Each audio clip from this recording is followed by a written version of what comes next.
Hello everybody, welcome to the Wonky Angle, where I talk about electronic music, both new and old. And today, finally, it's time for Drexciya Odds and Ends. Well, so much for this being a short series. Turns out, despite how few videos I needed to make for this discography review, all of them were surprisingly difficult to put together. But we've finally gotten to easily the biggest and arguably the most important. Only like 4 months after the last one, Jesus. We're talking about all the Drexciya related side projects. We're going to be going through all the various solo projects and related offshoots that Gerald, Donald, and James Stinson got themselves involved in over the years that were not under the Drexciya name. And my god, there are so freaking many of them. This one video may as well be the equivalent of like 2 full discography reviews in itself. Now, I may have already talked about a lot of these projects in passing when I reviewed Dopplereffekt's Neurotelepathy and went through a big chunk of Gerald Donald solo work, but that was still only an in-brief segment where I was going through my thoughts very quickly, without spending much time on any given project or their inner workings. This video will be talking about all the albums I went through in that video in a bit more actual detail, save for Neurotelepathy itself, seeing as I've already covered it in its own video. And there were also quite a few projects that I didn't give any thoughts on in that old in brief segment at all. Not just one-off projects Donald was involved in, but it also glossed over the fact that James Stinson had a decently illustrious solo career of his own. He was able to put out several critically acclaimed projects not under the Drexciya name before he passed away in 2002, so we're gonna have to talk about all of those as well. It's gonna be one heck of a meaty experience. I have been spending literal months on this, but this should give you the full wider breadth of just how far-reaching these two artists' influence really was, and hopefully serve as a guide to their massive output for the uninitiated. This won't be 100% comprehensive, but it will be as damn close to comprehensive as I felt like I could get within reason. I won't be including like every loose single they ever had their name to, but I will be including EPs since A, few of the solo albums were kind of already on the border between albums and EPs anyway, as well as vice versa occasionally. And B, there's a decent amount of material they only ever released on EPs and not albums. I mean, let me know if there's any other random loosies I skipped over which I should be checking out, but God help me, I have so much stuff to go through. I think just over 50 releases are going to be reviewed in this video. I don't know if this is actually going to be bigger than the Tangerine Dream one I did, but needless to say, this is going to be another one of the biggest videos I've ever uploaded, so buckle up. I'm going to start by going through the projects that both Donald and Stinson worked together on, or at least allegedly. Some have theorized that some of these might just be solo projects, and there's very little information out there to confirm this kind of thing one way or the other. Both Donald and Stinson always tried to keep like a very low profile and like not put that much information out there and make this difficult to confirm in the first place so that all the music could be just taken on its own merits. So I'm just going off like how Discogs credits things. So we're going to start in 1995 with a one-off album the duo contributed to under the name Electroids called Electroworld, originally released on the one and only Warp Records. It was initially advertised as coming from a completely anonymous 4-piece outfit, although when the album released on CD it included a bonus hidden track at the end which was just Triangular Hydrogen Strain, which would obviously go on to show up on Neptune's Lair a few years later. Whether anyone besides Donald and Stinson were involved is unknown, but it's definitely a Drexciya side project at its core and sounds like it. Obviously meant to pay direct homage to their hero's Kraftwerk, and specifically the ever-classic Computer World. Now this is also something of an interesting point to start for this video, since what I've seen from fan reception, this is actually a surprisingly divisive record. There's plenty of fans who think it's great, and another classic to be held up in the same breath as the main Drexciya albums, but there's also plenty of people who don't really mess with this one. I've seen multiple people say they thought it was really drab and uninteresting. And that definitely left me not knowing what to expect going into this. And after sitting with it for a bit, I think I can say I align myself more with the camp who enjoys this album. I personally had a more fun listening experience with this than I did out of something like Harness the Storm. Even if it wasn't necessarily anything groundbreaking, I had an all-around fun time with it in the same way I tend to out of most Drexciya-related projects. Now, it's no computer world. The inspiration there is obvious, but it's nowhere near as tight or catchy or creative. To be clear, that is a very high bar in all those departments. Really, it's just kind of the same kinds of stripped-back electro formulas you'd already expect from them in this particular era, except there's some robotic vocal interjections thrown in as repetitive hooks every now and then. But given that early mid-90s, the Quest era of Drexciya is where a lot of my favorite stuff from them comes from, I was more than happy to get more of that kind of stuff. Now, I have seen the vocals marked as another point of contention, and that is a criticism I can kind of see, as Gerald Donald's voice has always been, let's say, an acquired taste. I got pretty used to it the more stuff in the Drexciya verse I heard, but it's true that he's always come off very stiff, unemotional, and kinda dorky in every vocal performance he's given. Stinson's voice tends not to be as stiff, but equally as dorky. And yet, also somehow not as convincing playing a robot as the Kraftwerk guys. You can always tell that's just a guy with a cheap vocal filter, and I can see how some might find that annoying. Especially when you look at a track on this thing like Thermoscience, where the vocals come off particularly goofy and awkward in a way that I wasn't as hot on. Thermoscience! Though for the most part I was cool with all the robot voice hooks on this thing and thought they added a more playful edge and made tracks catchier when they appeared. Welcome to the future. Future? Japanese electronics. I got a stun gun. I got a stun gun. I like how with the latter track, the vocals act like in place of a synth riff or bass line and just become part of the groove. That's pretty sick. And there's just as many, if not more, tracks that just play their usual The Quest era electro formulas more straight without any focus on vocals. Cuts like Checkmate, Silicon Valley, and Flotation provide some spooky, sparse melodic atmosphere, which I quite like. Midnight Drive has a bit of Earth, Wind, and Fire style wordless vocalizing, which is fun. And my favorite track here has to be Mystery World. Really like all the sharper and more complex melodies on that one that show them trying to make the electro equivalent of a mystery movie theme with a neat change-up at the end to boot. Overall, while this album may not necessarily be mind-blowing or anything, I also don't get the hate some have leveled at it. I didn't find the pacing or level of detail to be any different from other Drexciya-related records, and there were always just enough fun ideas to continually keep me interested. Also, I do have to give particular credit to the memorability of this hooks. While making this video, I have heard so many standard electro formulas played straight with or without vocals, but I can still very easily recall these hooks from a distance, so that is nothing to shake a stick at. At the end of the day, it's just more solid electro in the usual early Drexciya style, and I feel like if you go in hoping for more of that, then it'll deliver, and even after I've heard so much stuff in a similar vein for this video, I'd still easily put this among the most well-executed and fun, regular old electro to come out of side ventures from the Drexciya-verse. I'm feeling a strong 7.7 out of 10 on it. Now, if you're still one of those people who found Electroworld to be too low energy for your liking, perhaps I can still recommend the EP they put out under the name a month prior called Kilohertz. It's obviously way tighter, only 20 minutes of music. The grooves might be even more visceral and hard-hitting than on the main album. The only vocals are on the last track, Digital Warlock, and carry more menace than anything on the main album. And while tracks like the title track and Remote Control Hornet might be kinda on the sparse side for some, there's two legit great cuts on here called Magnetic Field and Algorithm that have some really strong dramatic melodies that can hit me in the same way as the best moments on Neptune's Lair. As someone who prefers albums, I'd lean on preferring Electroworld just for having more substance, but this EP's got some real bangers, and I can definitely recommend giving it a shot regardless of what you thought of the album. I'm feeling a strong 7.5 out of 10 on that. But on the topic of straightforward bangers, the next Drexciya side project to supposedly involve both Donald and Stinson together is Abstract Thought. They released a one-off album under the name called Hypothetical Situations in 2003. Supposedly, this is also one of the 7 Storms series of projects that Harness the Storm was a part of, and as a result, many have theorized that it's primarily just a James Stinson solo record released posthumously, since most of the other albums credited as part of the 7 Storm series were just Stinson solo albums under names like The Other People Plays, Transillusion, and Shifted Phases.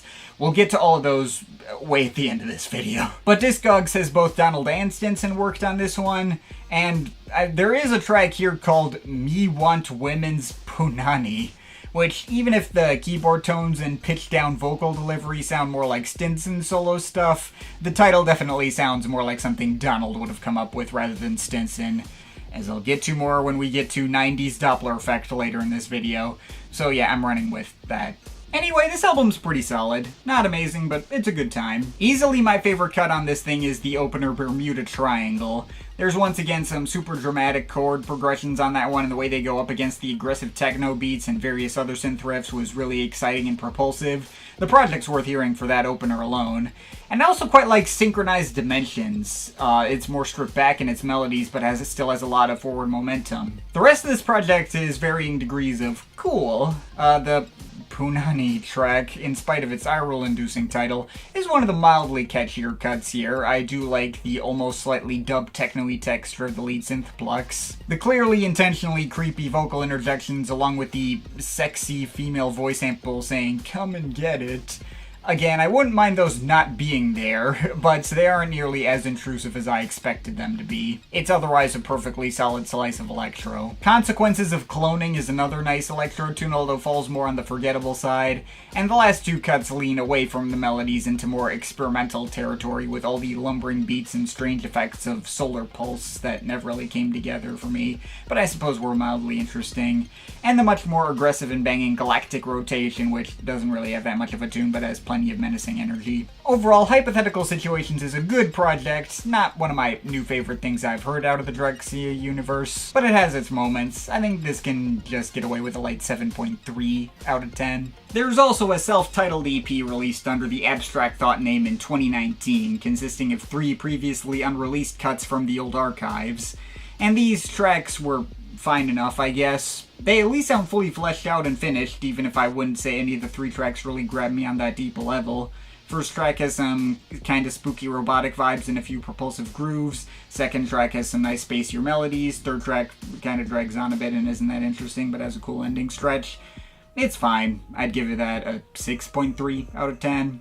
The last Drexciya side alias to involve both members would be L.A.M, short for Life After Mutation, under which their only release was a 6-track EP called Balance of Terror, all the way back in 1992, one of the earliest records the duo ever put out, but it's pretty well received by those in the know. It is definitely an interesting one to look back on, not just for the fairly cohesive concept inspired by nuclear accident horror stories, with track titles like Radius of Infliction, Meltdown, Death Toll, etc., but also for how much more aggressive this material was in comparison to most of the stuff that they would put out under the Drexciya name. It's a lot more hard-hitting and industrial flavor than most of the stuff from the duo that would follow, save for the occasional Devil Ray Cove. And getting a whole project of that does make for a pretty fun listen. I like all the squelching waves of bass all over Nuclear Facelift, or the more squishy, stomping bass textures on Hostile Bacteria.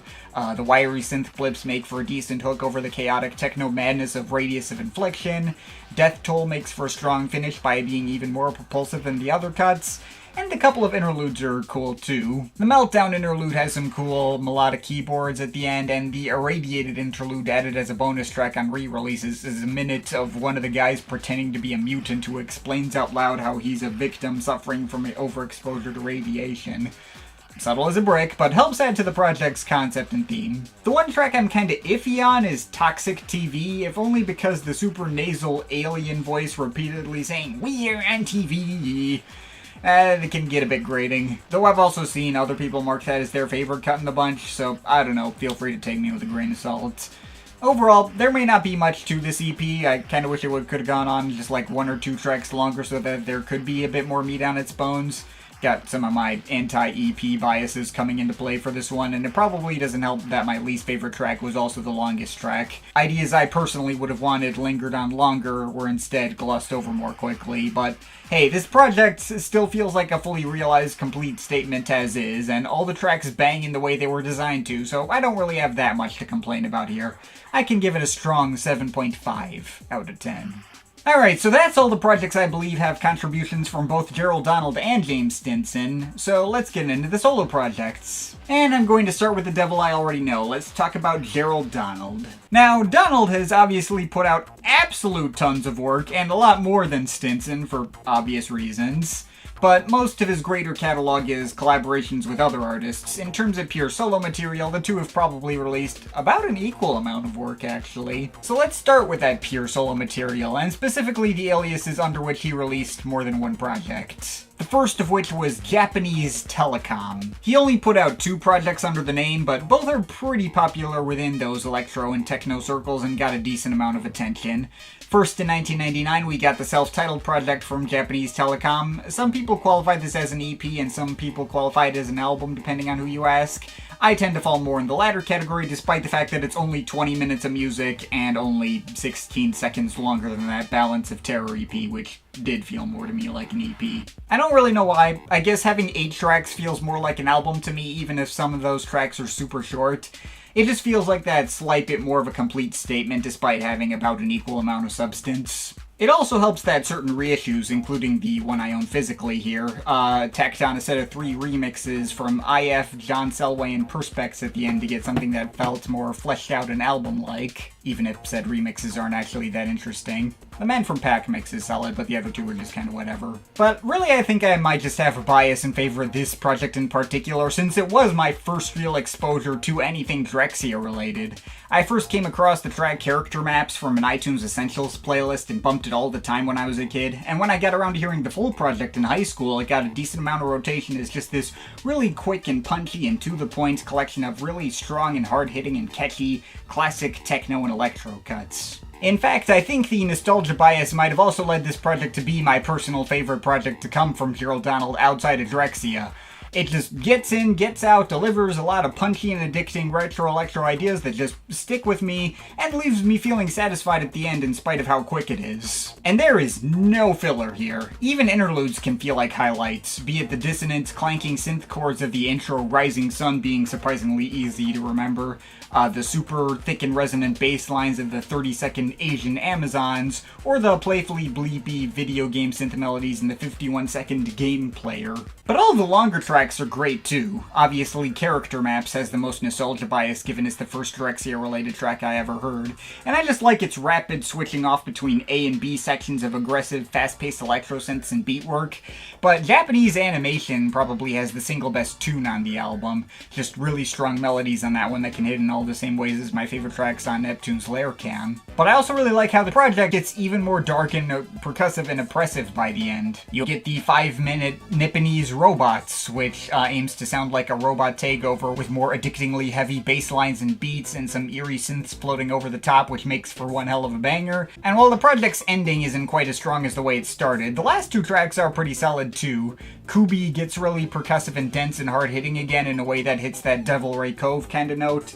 And finally, the closer Bullet Train goes for an all-percussion mix that feels very skittering and fast-paced to evoke what the title implies. All around, Japanese Telecom by Japanese Telecom is just a great little selection of stripped-back but super easily accessible electro, where I feel like most other Drexciya-related projects are the kind of thing that have to grow on you and sink in for longer periods of time to really hit at maximum efficiency. I feel like this project had a markedly lower barrier to entry than most stuff in the Drexciya universe. I just really liked it from the first time I heard it, and it still hits in the same way for me every time I put it on. I'm quite comfortable calling it properly great, and I think I can let it off with a light 8.3 out of 10. Now, the other Japanese Telecom project is called Virtual Geisha and came out 2 years later in 2001, a markedly meatier experience with 11 tracks adding up to 36 minutes of music. Unambiguously a full studio album rather than kind of on the border between an album and EP. With a title and cover like that, it certainly looks like you're going to be getting an interesting experience, for better or worse. Though I also heard this in high school before I was capable of tracking the not-so-underlying horniness of the packaging and presentation, and I just don't really remember feeling that strongly about it one way or the other. Like, it was more stuff in the same vein as the self-titled, but less memorable, and that was about it. But after really giving it a couple of good listens for this video, well, yeah, that's pretty much still the way I feel about it now. It's definitely not as good as the self-titled. This one has much more of a tendency to meander, and even if this album had the previous one's tightness, the actual tracks still wouldn't be as consistently memorable. But it's still at least a pretty decent album in spite of that. There's some solid cuts throughout. I do quite like the brighter melodic textures that kick off the project in the making of Ultraman, and the following track, Virtual Origami, is a really sick visceral electro banger that's just as strong as any of the best tracks on the self-titled. Having two different near indistinguishable takes of the same track included on the album probably was not necessary, but I think the first Virtual Origami is quite handily the best track here. There's also some interludes that I think add some much needed flavor. Enter Mrs. Suzuki is just a garbled, formless mess of bleeping electronic effects and heavy bass stabs that can hit in a similar way to Drexciya interludes like Draining of the Tanks, and it's neat. And the minute-and-a-half Pagoda of Sin is just this really cheerful and playful lo-fi dance tune that sort of reminds me of the ending of Jean-Michel Jarre's Magnetic Fields of all things. Legit one of the best tracks here, which doesn't feel like a great sign because it's only a minute-and-a-half interlude. The rest of this album is fine, but doesn't really leave much of an impression. Beta Capsule and the closer Mounting Yoko sound like plenty of other lower energy Drexciya tracks from the Neptune's Lair era, but without really having hooks. Cigarette Lighter is at least more attention-grabbing thanks to all the bright chiptune-ish leads, though Donald's boyish voice saying the title over and over is a little distracting for my tastes. And there's also two tracks which are kinda two-parters, which feel like they should be bigger standouts than they are. You got the title track, which has this fluttery near-ambient intro before building into this off-kilter and half-sleepy bubbling groove, and then there's Remote Transmitter, which starts out as this moody down-tempo cut with some synth organs and squirty bass lines, but abruptly shifts over to this much sneakier and more percussion-heavy mix in its second half. Really, this track is just two completely unrelated tracks mashed together without any actual attempt to transition between them, but, you know, I guess it's cool that it's there anyway, I guess. Oh yeah, and there's also an interlude called Japanese Matrix, which is just the last 16 seconds of Remote Transmitter separated into its own track for some reason. I don't know why that's there. But yeah, that's Virtual Geisha. To make it clear, I don't dislike any of this stuff by any stretch. It's all pretty nice for what it is at worst. Still delivers all the playful and quirky electro vibes I liked in the first Japanese Telecom thing. But save for a couple of moments like Virtual Origami, it mostly just comes off like a scattered collection of some of his B and C tier leftovers. Tracks that at best could have been filler moments in between bigger highlights on Drexciya projects. A lot of it falls into the background for me and bounces off me without leaving that strong an impression. So yeah, as a whole this album is decent, but not among his most essential work. I'm feeling a strong 6.5 out of 10 on it. But now that we're through Japanese Telecom, it's time to move on to Donald's most active purely solo alias in Arpanet. After coming out with both of the Japanese Telecom projects, he moved on to putting out this alias's debut album called Wireless Internet in 2002, a clear move towards a much more serious and conceptual direction, showing him very intentionally trying to repeat the success of Kraftwerk's Computer World in the sense of its concept directly exploring the future of new technological developments and feeling eerily prescient to listen back on over 20 years later. Back when this album came out, lots of people had mobile phones, but smartphones were not a thing yet.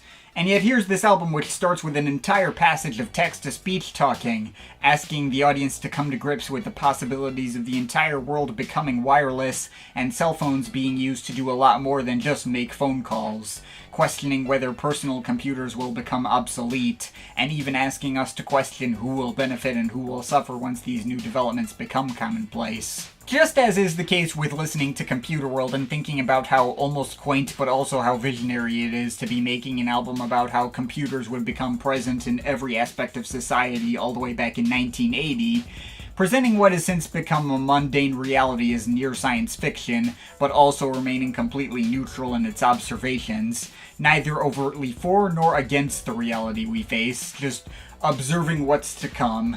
Wireless Internet does the same thing with the advent of the internet, on point enough to be liable to bring about an existential crisis in the modern listener of just how much we really didn't listen to the parts about questioning who would benefit and suffer under these systems. So props to Donald for having pulled that off. There are very few albums out there capable of achieving that specific purpose, and even less to do it intentionally. I mean, the next closest project to hitting that note off the top of my head might be Tangerine Dream's Exit, and they clearly weren't doing it on purpose. More reaching the same effect in the abstract sense instead of the literal sense as this album does. With that said, as visionary as it is to make an album about the advent of global wireless internet in 2002, when we get down to how well this album works musically, it still ain't Computer World. Purely on a musical level, wireless internet is pretty solid, if not the most interesting stuff I've ever heard in this vein, and a little on the slow-paced, samey, and overly simplistic side for its own good, designed to make you think about the concept it's presenting, but doesn't really go that much further. For example, the opener The Analyst may be the reason this album's concept works as well as it does, given how it just directly spells everything out in words,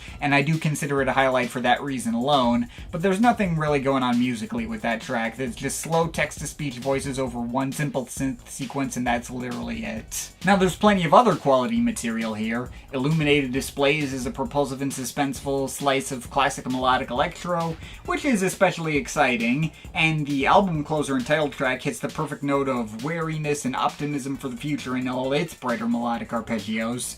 Those two in particular are the clear highlights for me. I also quite like the semi-chaotic all-percussion workout of Software version, the slower dystopian tone of Devoid of Wires that predicts people wanting to be free from the collective and achieve cyber independence, and of course the eerie album centerpiece NTT Docomo, named after the Japanese cell provider, has lots of cool wiry melodic riffs and more cool craftworky text-to-speech voice interjections. With that said, not every track here hits for me. There's tracks like Wireframe Images and P2101V, which kind of just blend in the background for me. And the track iMode is just a redundant instrumental reprise of NTT Docomo that kind of just serves to make the album feel longer than it really is. Like, that track isn't like Kraftwerk reprising tracks on Computer World and providing new spins on the same musical ideas, like how It's More Fun to Compute builds on Home Computer.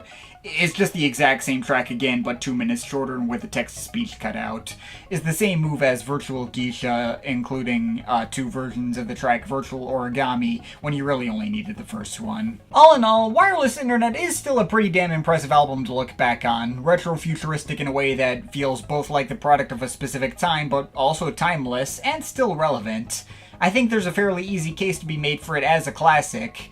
Although as much as I do enjoy it, most of my enjoyment is derived from respect for how its concept was executed, and less because the music itself really moves me in that deep a level. Once you get past the novelty of the concept, it's just a pretty solid, plain old vanilla electro record, which is still quite well crafted for what it is and has its standout moments worth hearing, but I always had that feeling like I should be liking even more than I actually did, even back when I first got into it in my early college days over a decade ago, so I don't know. I guess all that just adds up to an album I like quite a bit but don't quite love. I'm overall feeling a strong 7.5 out of 10 on it.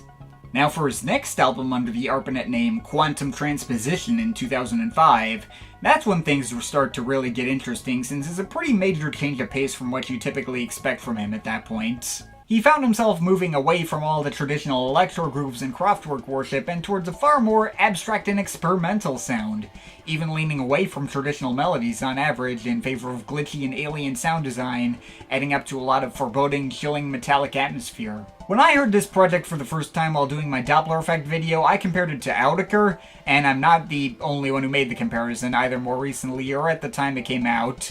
And given how I've obviously had a history of holding Audiker's music more at a distance compared to most people with my particular taste, you'd think this would end up appealing less to me, but actually I found the change of pace to be quite refreshing. I felt like he finds a way to put a spin on these kinds of sounds that still feels like his own without being derivative. And it also comes with a noticeable step up in production and mastering compared to most of his earlier stuff.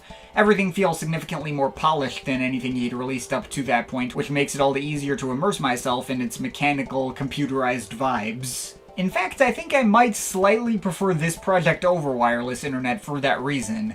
I just think it's cooler and more unique musically. Granted, it is a very close call, if that, and there is one major criticism I have with this album in that nearly the entire thing completely runs together. The 15 tracks aren't directly designed to transition into each other, and there are distinct pauses between each one. It's not a continuous mix, but it's still surprisingly easy for me to miss the points at which tracks begin and end on this one, even when I'm paying closer attention.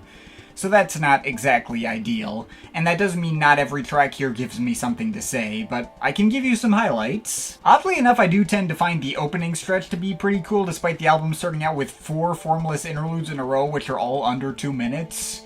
Just exploring some cool abstract sound design in ways that feel decently distinct from each other Inertial shielding, evoking computers starting to fail and break down, Planck factor, creating an ambient tunnel of well-layered bleeping effects, entangled photons, delivering some kinda harpsichordish melodic synth sequences that have some nice sense of tension, and Heisenberg compensation just being a heavy and foreboding dark ambient blur. Ironically, it's when the tracks start to get longer do they also start to get samey, as the exact same percussion patterns and synth textures are used repeatedly over multiple tracks.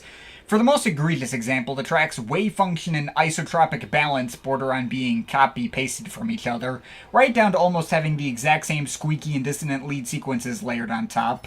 Though there are still other highlights scattered around, be it the icier but oddly more comforting melodic textures of ionic crystals, the interestingly catchy stop-start structuring of information quanta, which builds up some eerie ambient techno groove before all these dissonant synth cascades periodically interrupt everything and make the mix sound like it's falling apart in a heap before carrying on. And I guess Entropic Decay delivers a similar stop-start idea in a much more subtle way. I like the creepier ambience of EPR effects that feels more biting and intense than other tracks here. I suppose the longest track, Probability Densities, has some nice unnerving effects and some cool wobbly bass tabs that are easy for me to get wrapped up in.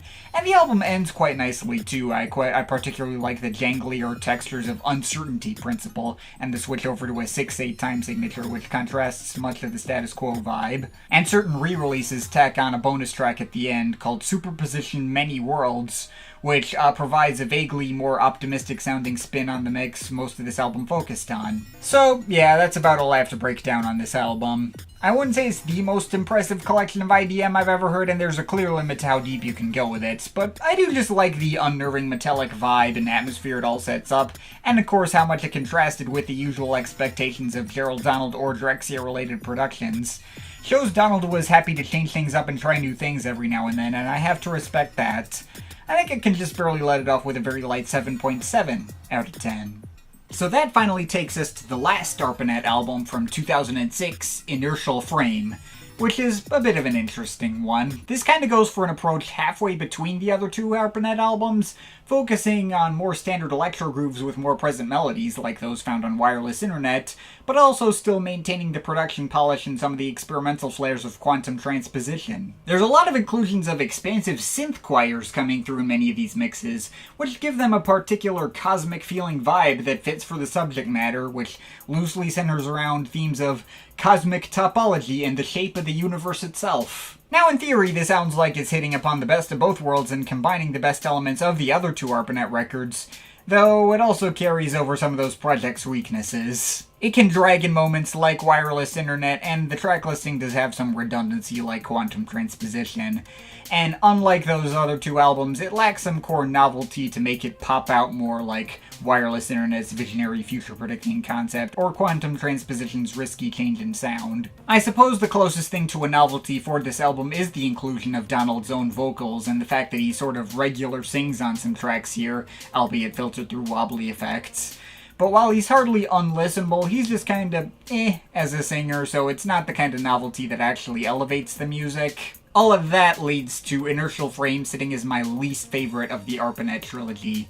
Although not by a long shot or anything, it's still a good album which is at least comparable in enjoyability to the other two. I do have to say the album starts out really strong in its first third. The first 4 tracks of this album in particular are easily my favorite part of the album, with Universe Oscillation hitting you with all those synth choirs and bass arpeggios to really set up that cosmic sci-fi vibe, Grosswetter Paradoxon delivering the same vibe but more beatless and more dramatic with slow text-to-speech in German that sort of calls to mind the opener of Wireless Internet, but sounding better. You got Axis of Rotation, which makes for a sudden big jump in energy level as all the choirs get chopped up and stuttered over harder hitting electro beats.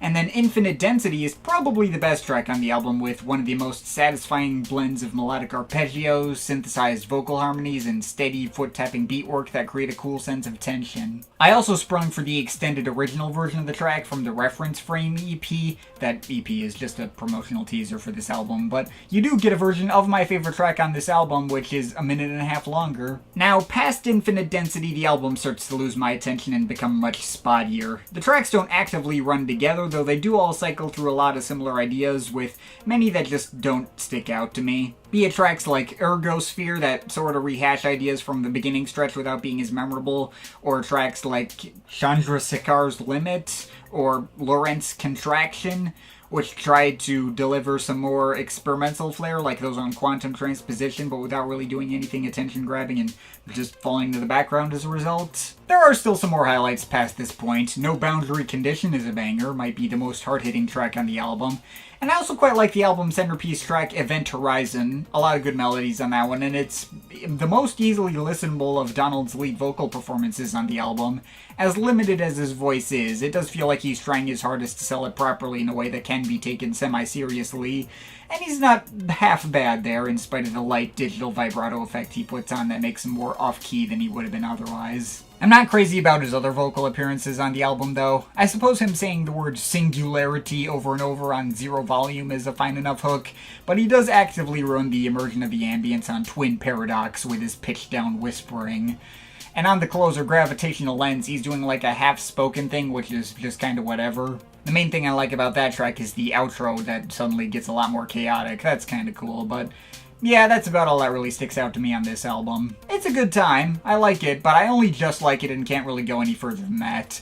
It's an album with parts I really like or even think are great, and only one track I might actively start to reach for the skip on in Twin Paradox. The rest is perfectly fine at worst, but there is a fair bit of stuff here that just did not leave any impression on me one way or the other. I've seen other people mark this as their favorite of the Arpanet albums, and I did get enough out of the album myself to see why those people would feel that way, but I do personally prefer the other two, and this is only just getting away with a solid 7 out of 10 from me. Alright, now that's the full story of Arpanet. Technically he released 2 other tracks under the name in a split EP with the artist 30 Drop, but I did not listen to those. Now in terms of purely solo aliases under which Donald released more than one project, that's it, but there were 2 more solo aliases for Donald under which he released only one project, so let's talk about those next. First, there's Glass Domain, under which he self-released a self-titled EP in 1991. This is before Drexciya was even a thing, and might even be the first project of his to be publicly released at all, although don't quote me on that, I'm not sure. Anyway, you can tell this is one of the first things Gerald Donald ever released while he was younger because it's actually kinda bad. I mean, out of the 4 tracks on this EP, which add up to less than 10 minutes of music total, by the way, I guess 2 of those tracks are halfway decent. There's an alright industrial techno cut called Shatterprone that sort of calls to mind the ideas that would show up on the L.A.M. EP and be improved upon there. And I guess the last track, Interlock, is nice. It's a 1.5-minute melodic electro fragment where Donald in his weak nasal teenager voice sings about building with Lego blocks. Okay, it's a thing that exists, I guess. It's mildly pleasant. But the other 2 tracks on this thing actively suck. I think they show him trying to make joke songs, but without an actual punchline. Hiccups is a song about having the hiccups, where Donald makes hiccup noises, and he says he's got the hiccups and could use a glass of water. Okay, I guess he's just harmlessly goofing around, even if the only reaction I'm getting out of this is, what the hell am I listening to? And those 2.5 minutes feel like they're going on much longer than they really are. But the remaining track, Fairy, is even worse, because the only lyrics are, guess what? I came out of the closet, being delivered in the exact same jokey tone as the hiccups thing. It's just a cheap LOL gay joke. The punchline is just homophobia, and that's it. Yeah, I know it was 1991 and everyone was homophobic back then, but still, that sucks to actually have on record. I can only assume Donald was still fairly young, possibly even a teenager when he made this EP. No source to confirm that, just a guess since it sounds like it was made by a teenager who didn't really know what he was doing yet. In this EP's best moments, it's merely passable, and at worst, it's kinda embarrassing.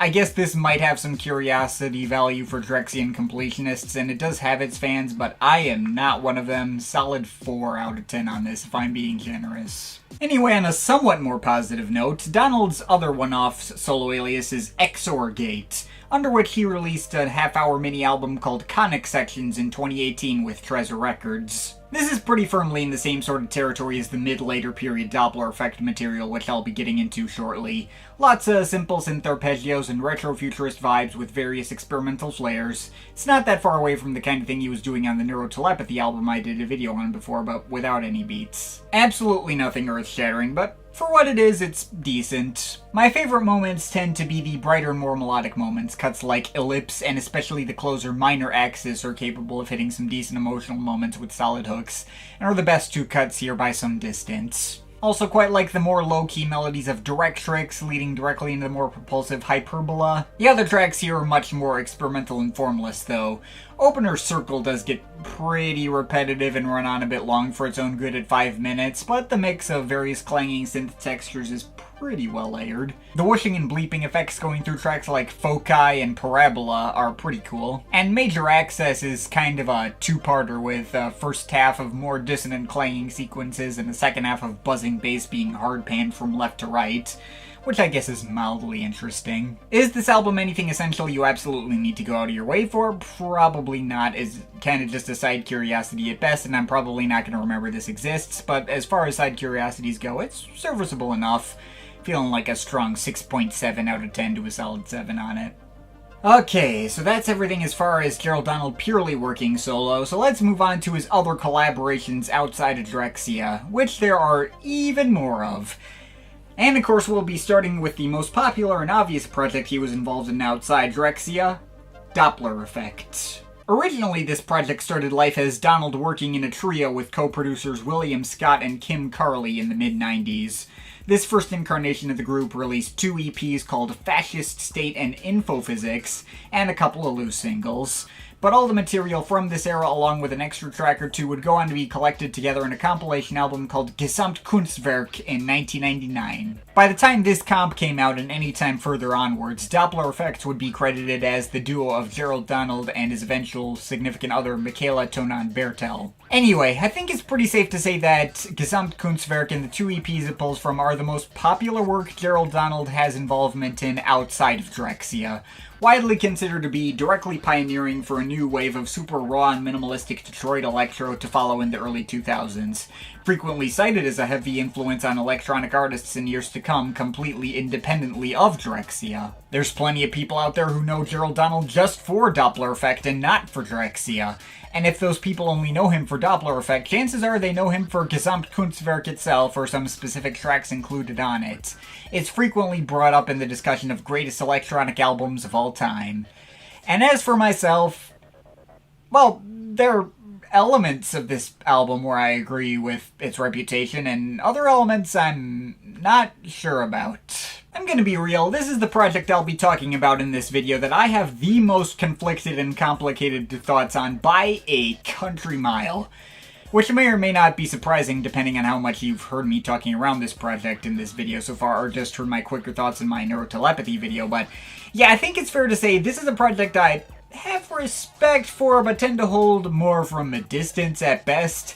It is definitely not one of my favorite things to come out of the Drexciya universe as it is for so many other people. Now, let's get the good parts out of the way first. None of my issues with this album have to do with the way it's executed purely on a musical level.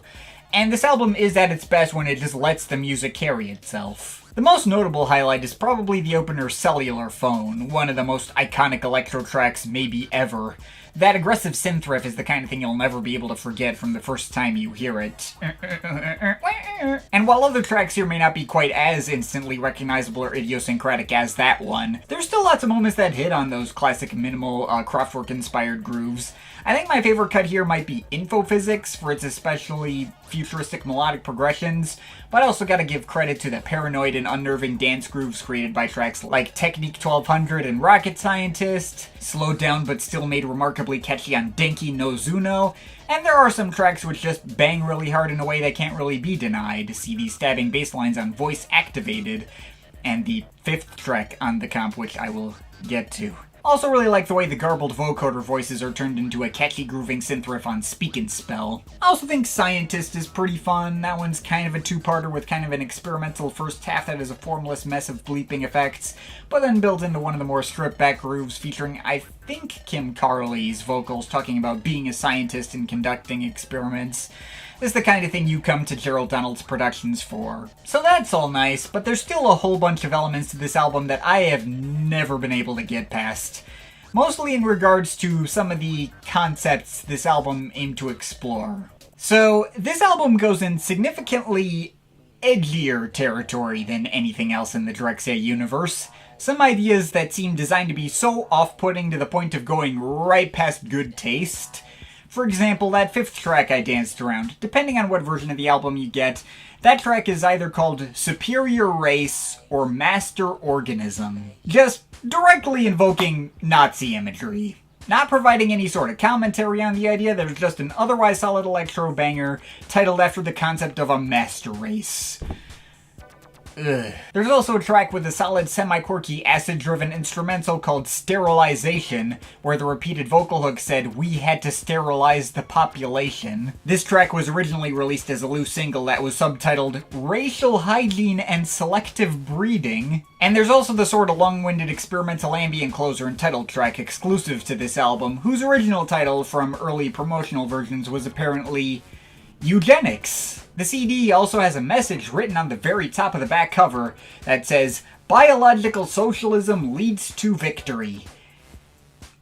What the actual hell is going on here? What the fuck? Now, given the general political leanings of literally everything else in the Drexciyan universe, and especially Drexciya's connections to underground resistance, I think it's pretty safe to assume that Gerald Donald in real life does not support fascism or fascist ideology. He's actually been asked about these things in an interview, the one single interview in existence I could find with him back from 2013, and he talks about the use of rigid industrial percussion patterns like those on this album to evoke the oppression under a totalitarian regime, and how the entire Detroit techno scene itself was the expression of dystopian conditions the underclass lived in. He was also asked about the hammer and sickle on the album cover, as well as the Chinese and Soviet flags on the photo on the back cover, which he said was really just paying homage to socialism as a general concept. How it's this theory designed to create a utopia for the working class where everyone is put in egalitarian positions, but in practice no one follows the visions of Marx or Engels in spirit, and those systems become corrupted as seen with the oppressive rule and eventual fall of the Soviet bloc. Those sound like much more reasonable stances when I hear him explain it that way, and it sits much more in line with the politics of the rest of the Drexciyan universe, but it's still really weird to see these ideas presented the way they are without having to go out of my way to look up that context, right? Concepts of eugenics and ethnic cleansing next to completely harmless tracks focused on Donald's usual fascinations with science and technology about stuff like cellular phones and being a scientist, all being attached to instrumentals that treat everything with the exact same completely neutral emotional tone as if they carry the exact same weight. Even when I know those tracks flirting with fascist concepts are trying to evoke paranoia and feelings of oppression, and are excusable in terms of their original intent, in execution it still hits a viscerally wrong note that I could not really get over. There's still a bit of that ambiguity there where the door is open for someone with fascist beliefs to feel like this both echoes the way they view the world and makes it look cool. It's practically begging to get co-opted. I'm admittedly on the fence on whether the track about sterilizing the population is included in that as well. At least there I feel like it's meant to be so buck-wild it's difficult to mistake it for advocating for what it's talking about. Might have actually helped frame the other edgy moments in a way that made it clear the discomfort was at least part of the intention, and it could be meant as like a serious warning about how far oppressive governments can go. I just still don't like how that I can't fully tell how seriously I'm supposed to take it, and I wish I could laugh the concept off as ridiculous and not something I could easily imagine RFK Jr. floating as a serious solution to the autism problem or something. Shit got too real for this to be fun. And my difficulty with knowing how seriously to take this stuff is only heightened by a handful of other tracks here, in which the edginess continues outside of overt politics. There's also not one, not two, but 4 tracks on here which get sexually explicit. Not like Virtual Geisha, where there's just like horny undertones in track titles. I mean tracks with actual lyrics very bluntly about sex, delivered in the most blatantly unsexy manner imaginable. There's a track called Plastophilia, where Donald expresses his desire to make love to a mannequin. He wants to fuck it, he wants to suck it. He says this repeatedly through the track, and you also get to hear 2 different versions of this track back to back on the album. Yes, these are interludes. The first version is only a minute, and the second version is 2 minutes with the extended part being instrumental, but yeah, literally fucking mannequins. That's just a thing that's on there, and Christ, do those 2 minutes feel agonizingly long in the moment. And there's 2 tracks about... You got Porno Viewer, where Kim Carley returns to express the fact that she loves to watch pornographic movies in a very dead-sounding monotone voice. And you got Porno Actress, where Donald provides a repeated nasal vocoder hook saying, "Watching you on the screen." Going up next to Carly talking about how she wants to be a porno star. I think you might be able to guess why I assumed the track Me Want Women's Punani from the Abstract Thought thing was a title Donald probably came up with. I mean, all the vocals talk about sex with all the same enthusiasm that I would be able to as an asexual guy. So with how obviously unhot these tracks are designed to be, I guess they're trying to be like an absurdist joke of some kind. But I was never laughing at them. I was just kind of went like, what the fuck is going on? It's all just creepy and not in a fun or entertaining way. Also, these tracks being here right next to the tracks with fascist themes feels like a very weird juxtaposition which only further muddies the tone of everything, making it even more difficult to tell what's supposed to be serious and what isn't. If these are serious, it's also kind of a dangerous parallel to make, considering the way fascists frame porn as a threat to society as a way to crack down on LGBTQ people, and the way this is framed could once again be unintentionally buying into that ideology. Though I also suspect these weren't really meant to be directly related, since the porn tracks and the fascism tracks were not released together on their original EPs. Plasticphilia was on the Fascist ADP, which made for a bizarre tonal jump, but can theoretically be read more generously as meant to paint fascists as weird and sexually deviant or something. More likely to be guilty of the crimes they accuse minorities of and presenting it in the most humiliating looking way possible. Having all this stuff together on the same project is still weird and messy though, and these tracks are still no fun for me to listen to. Now, to be clear, as off-putting and difficult to get through as all the edgy shit on this album is, first of all, there is more tracks on this thing that don't bother me than those that do. Most of this album is perfectly inoffensive, well-crafted electro that doesn't need any asterisks next to it. It's one of those cases where the shit I don't like gives me way more to say than the shit I do like. When I really get down to it, there's like 6 tracks here that bug me out of 17, which... that is a lot, but the other 11 are all varying shades of good, except for maybe the closer, which is just kind of boring, so 10 genuinely good tracks. That's still a solid full album's worth of material in here. Second of all, this stuff did come out back in the 90s. This obviously was not going to hit the same way in 1999 as it does in 2025, now that we have literal fascists in power, and loads of innocent people are getting kidnapped by the government without due process in front of our faces. Back then, nobody even had to think about that kind of thing, so it was much easier to just shrug all this stuff off as, oh, it's not that serious, bro. Hell, I'll imagine I'll get people who will still say that today, or maybe even get angry at me for taking this that seriously. Though those people can shut the fuck up. I don't think Gerald Donald is a bad person for having made this in the way he did, or not foreseeing how this might come off all these years later. I don't think it takes away from the other projects he's contributed to that do feel more politically resonant and coherent. I just don't think this stuff was thought through very well. Certainly possible to hand-wave away the intentions as being noble or harmless, but requiring more mental gymnastics than I'd like to actually get to that point. On a musical level, it's very solid, but on a conceptual level, it's incoherent at best and insensitive at worst. I'm all for art being open to interpretation, but some of these themes and the way they're presented seemingly for pure shock value gets pretty dicey. Same goes with the original EPs if you split them up. My problems are less pronounced in the original EP contexts, but they're not resolved entirely, and yeah, I just find a bunch of this stuff to be very cringe to listen back to. And hey, if you don't find it cringe, then good for you. I do appear to be weirdly alone in my takes on this one, and I've seen a lot more people talk about it totally uncritically. Maybe you find the intentionally shocking and perverse nature of it to be part of some kind of surrealist or satirical appeal for you, like a horror movie. I feel like I would at least get it if that was your standpoint. Though a lot of the people who I've seen uncritically holding this thing up as an all-timer just say you should just actively ignore the edgy shit, just pretend it's not even there and don't think about it at all. That is kind of an impossible ask for a music reviewer whose job it is to look into this stuff, but hey, at least those people feel the need to acknowledge how it might look a certain way so I don't feel completely crazy. At the end of the day, if I have to take Gesamtkunstwerk as a whole, it's fine. Some legit all-time classic electro tracks included here, like Cellular Phone and Infophysics. I'm gonna be honest, if Superior Race were given a different, less problematic title, I'd probably include that as one of the best here. Like, if for example it were called something like Hologram Universe, and the instrumental idea behind it were repurposed into a track on a collab album with the Exaltics that I definitely won't be talking about later in this video or anything, then I'll be able to enjoy that guilt-free. There's plenty of other stuff here that I take zero issue with, and there's probably still technically more hits than misses, but boy howdy, when this project misses, it really makes sure you can't possibly look away from it. And the bad stuff lingers in my mind in such a way where I still think about those misses while the good tracks are playing. And as a result, I can't foresee a time when I would ever want to put this thing on in full again.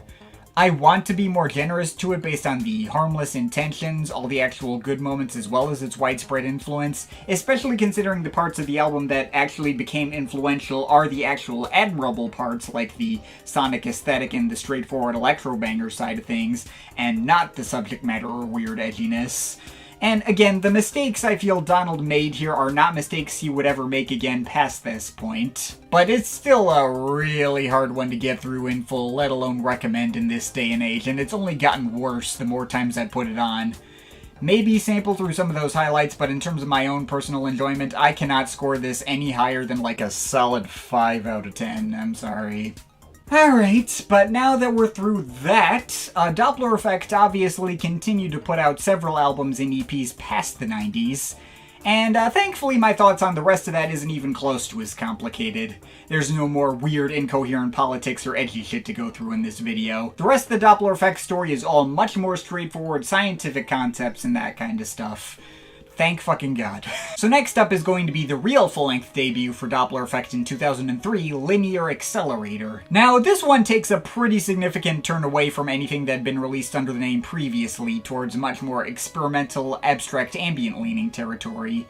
I guess the track Gesamtkunstwerk hinted at this direction, but it's expanded to a much more interesting and well-fleshed-out extent. In fact, I think this might actually be my personal favorite project released under the Dopplereffekt name, which I'm not sure how much that's really saying, since I don't necessarily think this is an absolutely essential masterwork either, but it's very good for what it's going for. I can't really complain much here. I do think it is really cool how this album starts out in as experimental and abstract territory as you can get for him, and progressively gets more accessible as it goes along. The entire first half of this album, which comprises the first 2 tracks, has like no melody at all.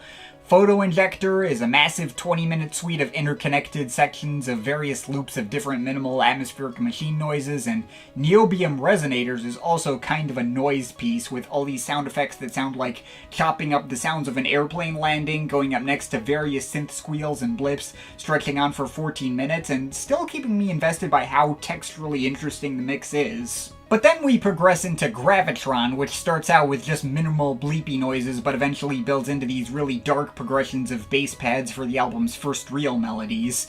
And the last 3 tracks bring the melodies back in earnest and specifically focus on them with minimal arpeggios, creating spooky vibes on Mayan Neutrino, building into the far brighter Z Boson, with its echoing layers of arpeggios mirroring the most positive sounding moments on the first Arpanet album.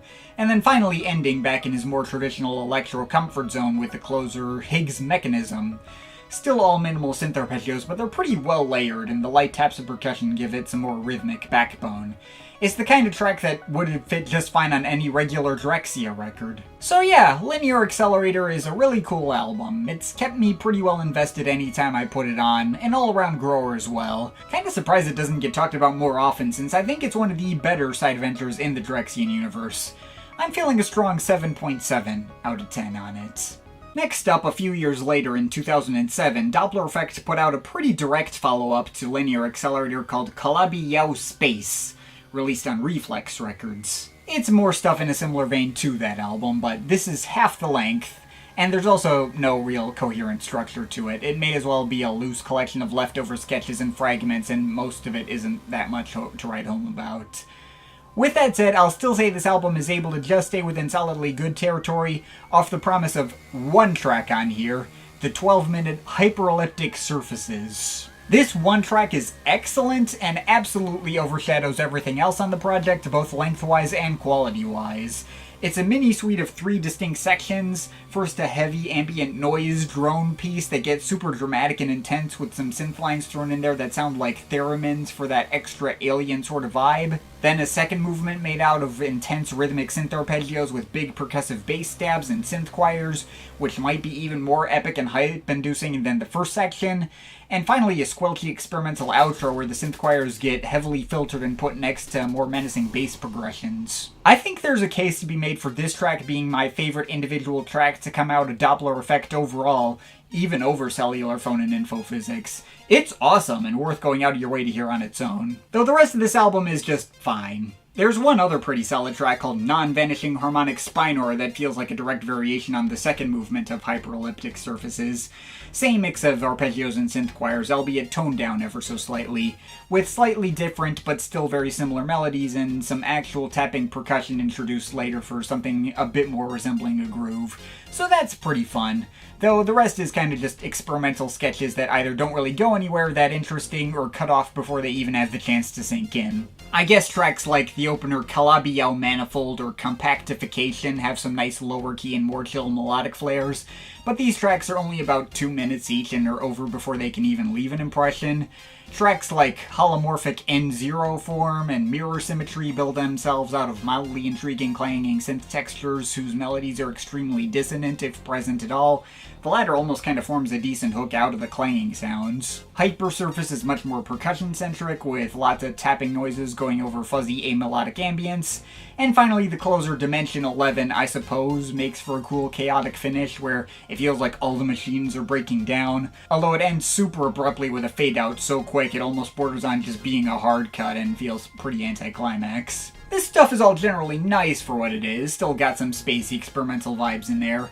It's just all pretty ephemeral and not that memorable for what it is. So yeah, this album is raised into good territory by Hyperelliptic Surfaces alone, and to a lesser extent Non-Vanishing Harmonic Spinor, which, to be clear, those 2 best tracks comprise half the album, but the other half is just alright. So I guess all of that leads to a very uneven, if still generally enjoyable time, that just barely gets away with a solid 7 out of 10. Alright, so the next Dopplereffekt release of note comes in 2013 with a quick 3-track EP called Tetrahymena. This shows them going in more of an accessible electro direction and kind of in the vein of certain parts of Arpanet's Inertial Frame. And the 3 tracks here are all very tight and to the point and all really solid. The title track has lots of propulsive semi-abstract techno beatwork going at max to dramatic bass stabs and synth choirs. Gene Silencing leans all the way into the icy synth arpeggios and starts to get a little Tangerine Dreamish in a cool way. And Zygote is our standard more experimental moment, with a jumbled bass line plunking over a sea of various odd electronic effects. That's all there is to this EP, but it's all quite well executed for what it is, and feels like a complete enough statement despite only being 13 minutes of music total. This is quite good and worth checking out. I'm willing to give it a strong 7.5 out of 10. And that takes us to the next full-length Dopplereffekt album called Cellular Automata from 2017. This shows them moving even further into the more accessible direction and ending up with an album that's almost entirely centered around arpeggiated melodies, round bass lines, synth string pads, and lots of loose throwbacks to the styles of the 70s. Nothing but pure cinematic retrofuturism with a marginally more ambient twist. This feels like the equivalent of what would happen if Donald and Tonan were commissioned to do a film soundtrack for a low-budget sci-fi movie. Both in the sense that all of it is well designed to set up one certain mood, but also in the sense that this is definitely the most background music-y thing they'd released under the name up to this point, and the kind of thing that feels like it would need some kind of visual accompaniment to feel complete, but doesn't stand on its own as well. Except this is not a soundtrack and there's no film. It's just a regular album that happens to hit like a commissioned soundtrack. The melodies are fine, but not outstanding, and the arrangements run together a lot while mirroring lots of other projects Gerald Donald's contributed to, all generally nice and pleasant, but doesn't really stick out to me much. I don't even have something interesting to say about every track on here. I guess the title track has some nice evolution over time. There are a couple of cool experimental moments like the reverb-heavy clicking noises of Pascal's recursion, or the more amelodic synth blips changing texture over the course of Mandelbrot's set. The track Ulam Spiral has a much brighter, higher-pitched feel to its melodies that would allow it to stand out more in context, as does the sharper leads cascading over each other on closer exponential decay. And I suppose the track Spirangle has some of the more propulsively striking and dramatic melodies here, but yeah, that's about the full extent of stuff I can break down here. It's all nice to have on in the moment, but these are formulas I've heard done a million times, both by Gerald or by lots of other artists trying to evoke the analog synth sounds of old, and it's not the most interesting iterations of these sounds. Just for one example, I think these ideas would be further improved upon on the Neurotelepathy album, albeit with much heavier beat work. While that album's not any more original, it did do a much better job of making its tracks feel distinct from each other and gave them more energy and texture. I would just recommend picking that up instead. Heck, I thought the Exorgate album did similar ideas better, too. It had a few more interesting experimental ideas and some better melodies. I'll give this project credit for some solid mood setting, and the synth strings were all quite nice. It's serviceably decent for what it is, but it's definitely one of the more forgettable entrants into the Drexciya verse, and I can only let this off with a solid 6 out of 10 at my most generous. Alright, so that's it for full Dopplereffekt albums, but there's 2 more EPs of note that have come out under the name. First, from 2018, we have the Athanatos EP. 5 tracks, 21 minutes of music, though in contrast to Cellular Automata, this one definitely falls much more on the menacing and percussive side. Maybe even kind of reminds me a little of the good parts of what Dopplereffekt did in the 90s. Kinda, sorta. The 5 tracks here do also kinda build themselves out of very similar techno grooves that feel like they're segueing into each other without actually doing so. The title track is all beatless and full of super menacing bass, that's pretty cool, though then we get Hey Flick Limit, which features a rare vocal performance from Tonan over a standard banging electro-instrumental that would have fit perfectly out of the mid-90s, the Quest era of Drexciya. Also, that track was apparently co-written by Alvanoto and Bitone, so that's neat. Eukaryotic Chromosomes is kinda like a repeat of the last track, but made darker and more dissonant. Telomere is another move further in the same darker direction. Those 2 tracks are alright, but not quite as interesting. And then finally, Mitosis lightens the mood somewhat by adding in some synth strings, which pulls my attention back in. This is a project that once again falls in the background pretty easily and kinda bounce off me. Probably not essential listening, and maybe not a great sign when a 21-minute EP felt like it dragged in the middle. But it is once again decently well constructed for what it is, has a nice ongoing foot-stomping groove and a couple of standout moments. I guess this can get a strong 6.7 out of 10 to a solid 7. The last Dopplereffekt thing I'm going to talk about in this video is an EP they put out just last year called Infinite Tetraspace. 4 tracks, 20 minutes of music, and this is really solid. Pleasantly surprised by this. There's 2 techno tracks here, Programmable Organism and Entity from Tetraspace, that just excitingly propel ahead with lots of stomping beats. The former has more acid-like synth progressions and barely present airy synth choirs to layer on top, and the latter has some kinda more off-kilter and chaotic melodic sequences, but both go really hard and grab my attention in a way that Dopplereffekt material hadn't in a while in this marathon. But the other 2 cuts, Tachyon Intelligence and Computronium, are straight ambience, and really dramatic ambience at that. The former wraps me up in a more effectively immersive and spacious mix than anything off Cellular Automata could, with lots more synth choirs and downbeat bass pads, and the latter goes even more experimental with some wobbly rhythmic effects going up next to more even airier and screechier pads that sound like filtered recordings of trains pulling into platforms. Much like the Tetrahymena EP, I was expecting this to be a quick footnote in the Dopplereffekt story at best, but it turned out to be a lot more investing a listen than I would have thought. If those 2 EPs were collected together in like a half-hour mini-album, I might get an experience on par with Linear Accelerator, or maybe even better than that. This is also definitely worth picking up if you missed it, and I'm feeling a strong 7.5 out of 10. Alright, so that's finally all the Dopplereffekt to talk about in this video. So I'm gonna give my voice a break, and we're gonna pick up recording tomorrow. Okay, second day of recording. So now that we've gone through all the Dopplereffekt, let's move on to Dopplereft's own semi-high profile spin-off side project called Der Zyklus.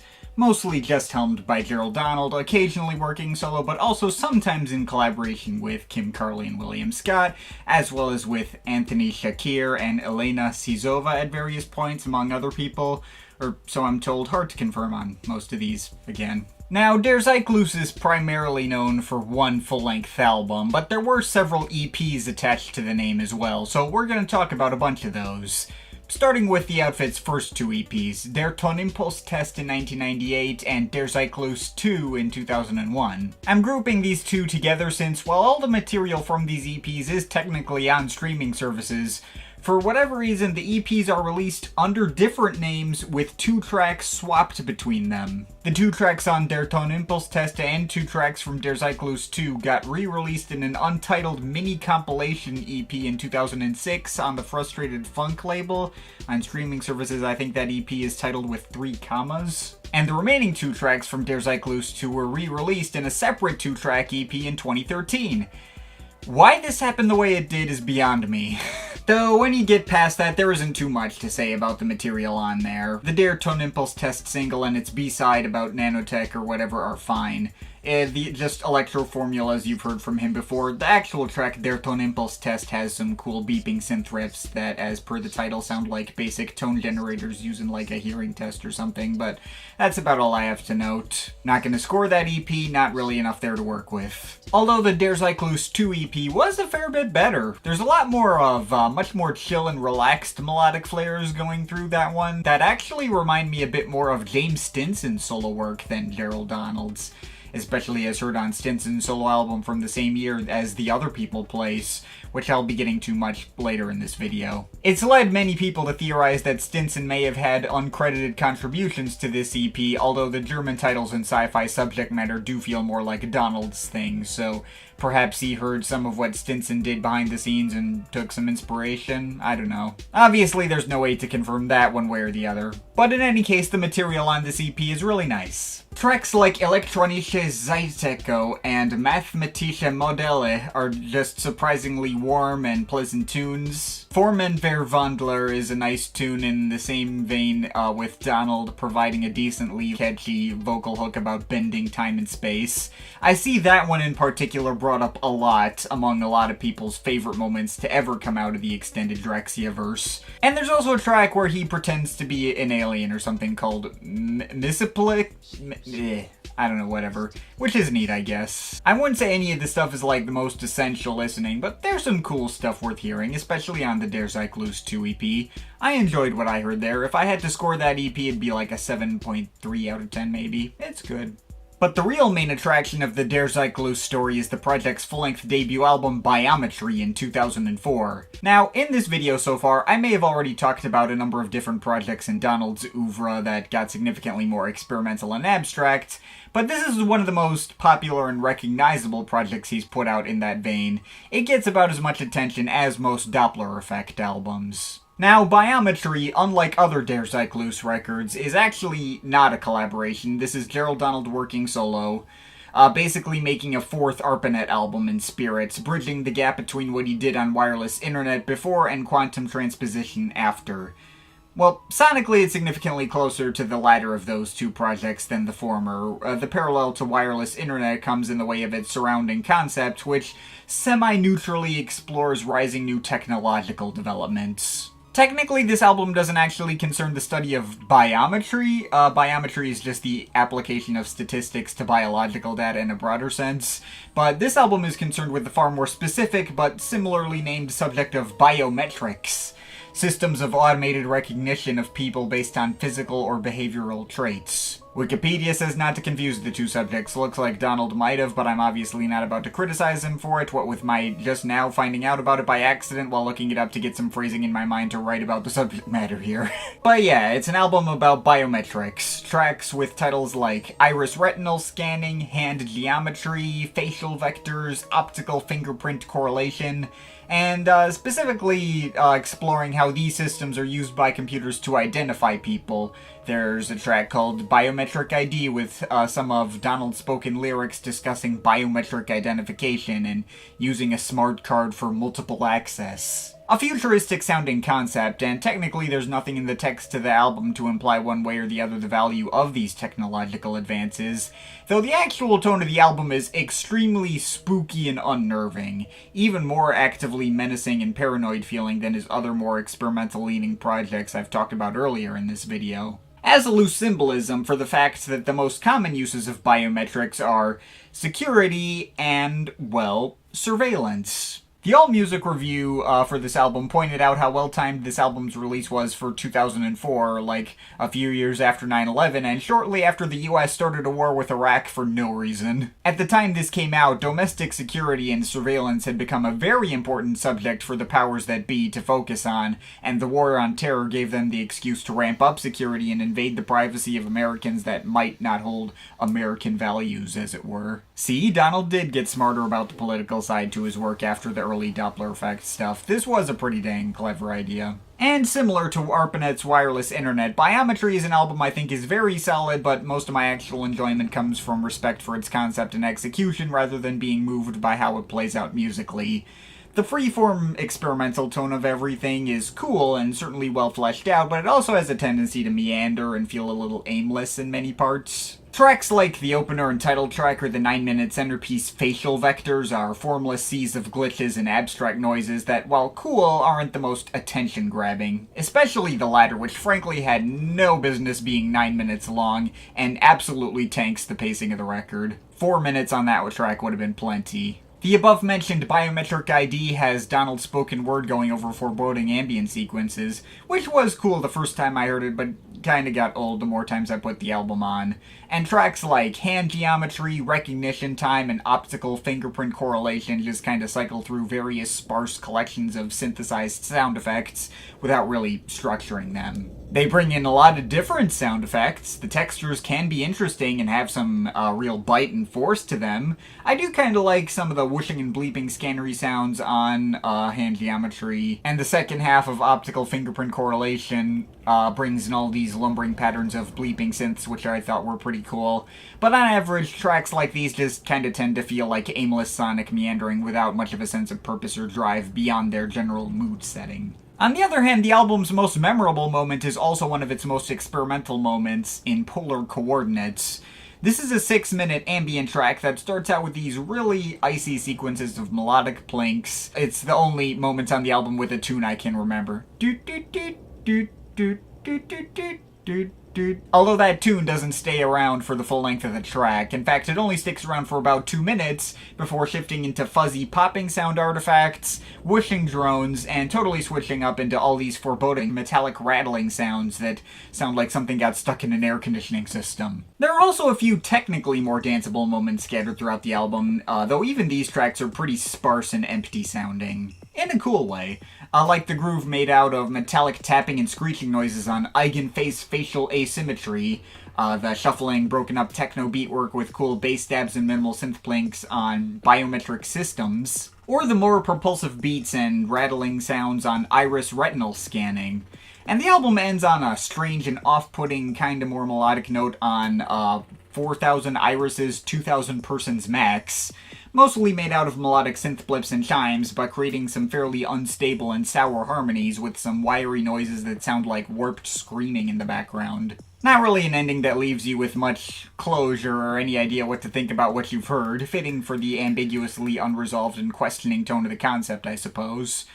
So, yeah, that's everything on Biometry. An album I think is pretty solid, though I think I want to like more than I actually do. I listened to it like 6 times for this video, probably more than necessary, but the more times I heard it, the less I felt I was getting out of it. It's all stuff I can easily respect from a distance, though a lot of it falls into the background pretty easily, and I think he would get similar ideas to work in more investing or exciting ways on albums like Quantum Transposition or Linear Accelerator. Though I've also certainly heard less interesting stuff from him in this vein, there is just enough of a vibe to this that I don't get in the same way out of other projects of his. is, and all of it does feel like it's aiming to serve a greater thematic purpose and fit a certain kind of mood, which it does accomplish. Again, the concept is pretty well nailed. I think this does deserve its reputation as one of the more important works in his catalog to hear, and I can easily recommend it, especially for those who like something on the more experimental and ambient side. I just wouldn't put it among my biggest personal favorites from him, so yeah, good album, but not great for me. I'm feeling a 7.3 out of 10 on this as well. Alright, moving on from there were a bunch of Der Zyklus EPs released in the following years that I can blaze through pretty quickly. In 2008, we got the Cherenkov Radiation EP, which is just Donald solo again, and sounds like a bunch of leftovers that didn't make the cut from his Inertial Frame album as Arpanet. 4 tracks, 17 minutes, it's decent. Some nice stiff electro grooves and downbeat spacey atmosphere. I like the eerie emptiness of the title track and the synth choirs on the 2 Roche Limit tracks. The track Quasar has some nice melodic progressions too. That's about all I got. 6.5 out of 10 on that one. In 2012, there was a 3-track EP called Krypton 84. No credits given as to whether this was him solo or working with someone else. Not on streaming, but it is on YouTube, so I heard it, and it was fine. It's more experimental in the same vein as Biometry again, although there's only 8.5 minutes of music, so you're not really getting much of anything there. Just a bunch of very spooky and sharp synth sequences, which I guess are kinda cool. It's a thing that exists, but I don't really care that much. It's like a 5.5 out of 10. In 2015, there was a 4-track EP called Axonometric, also called Zone 24 Axonometric on streaming because it was released on the French electro label Zone and had the catalog number 24, and that label includes the name of their label and catalog number in the literal names of their releases on streaming services. And it's kinda stylistically in between the last 2 EPs I mentioned, a bunch of spooky electro stuff of the variety you'd expect, mostly leaning away from the melodies except for the last track, Explosion Diagram, which does get brighter and bring in some synth strings. Also, the track Isometric Projection slows down the tempo and brings in some more distorted industrial percussion, which is kinda cool. But yeah, it's a thing that exists. I guess I can let that off with a solid 6 out of 10, though I am not gonna remember any of these EPs. They're all pretty essential in the grander scheme of his catalog. However, there's one last Der Zyklus project to mention, a whole second album under the name in 2016 called Renormalon. Well, barely an album at all. It's only 22 minutes and 6 tracks total. Several of the EPs I've talked about elsewhere in this video have more meat on them than this, but it was technically marked as an album, so there we go. And there are credited collaborators on it too. He made it with Elena Sizova and Olga Karolkina. Now, this project was not exactly met with the most favorable reviews from fans that I could see, and I didn't remember anything at all about it from the time I listened to it when I did the neurotelepathy video. Though coming back to it now, honestly I thought it was pretty nice for what it was. It's interesting for being the most traditionally regular old ambient-centric release I've covered under the Der Zyklus name, maybe even the most ambient project I had heard from Donald up to this point, full stop. Emphasis on up to this point. There's even more ambient stuff to talk about, especially when we get to the very end of his random extracurriculars. But yeah, that does kind of make it at least that tiny bit more unique, even if the sonic ingredients and execution should all be pretty familiar by this point. It feels like an effective companion piece to what Biometry did and kind of repurposes some of the ideas from that album that didn't grab me as much and strips them back to their barest essentials. Which makes it easier to pin down tracks' individual identities. It's a very minimalistic experience, but the ideas made within that framework are decently striking for what they are. Be it the moody melodic ambient drones of Visible Spectrum, the chilling pads and rapid tapping noises of Interference Pattern, the alarm noises bleeding into airy synth string drones on Spatial Multiplexing, the dissonant arpeggios floating through Photopolymer, or the squelchy effects on Closer Optical Distortion. There's even one track with an actual pretty good tune in Diffeomorphism. At first it's just a blur of shifting pads and synth chords, but then a really tight and grooving bass line and some snapping percussion come in to join it, which really gets the foot tapping more than I would have expected. Overall, if you're looking for anything all that mind-blowing or out of the box, this sure as hell isn't going to be it, and I wouldn't say there's anything here that I see myself, keeping around a longer term. But I thought it was all pretty nice for what it was, and I at least got more out of this than I did out of those EPs released in between this and Biometry. This project at least does feel like it kinda has a direction and an identity of its own instead of just being a bunch of stragglers from other projects, even if it is very airy and minimalistic. And hell, I even think it runs together less than Biometry as well, so that's a plus. This is not a must listen, but I think there's just barely enough here for me to let off with a solid 7 out of 10. Alright, so that's finally all the major releases to talk about for Der Zyklus, so let's wrap up the discussion on Gerald Donald's catalog with his other collaborations under other random aliases. Which, of course, there's a ton to get through for that as well. I'm gonna go in loosely chronological order here. The first extracurricular of note is Ectomorph, a decently well-acclaimed electro outfit in its own right, originally conceived as a collaboration between Gerald Donald and Brendan M. Gillen in the mid-90s. This outfit is still active to this day, although Donald left Ectomorph at some unspecified moment early on to be replaced by Erica Sherman, among a bunch of other names. And I cannot confirm which releases Donald did or did not specifically contributed to, because, once again, none of them have directly listed credits on them.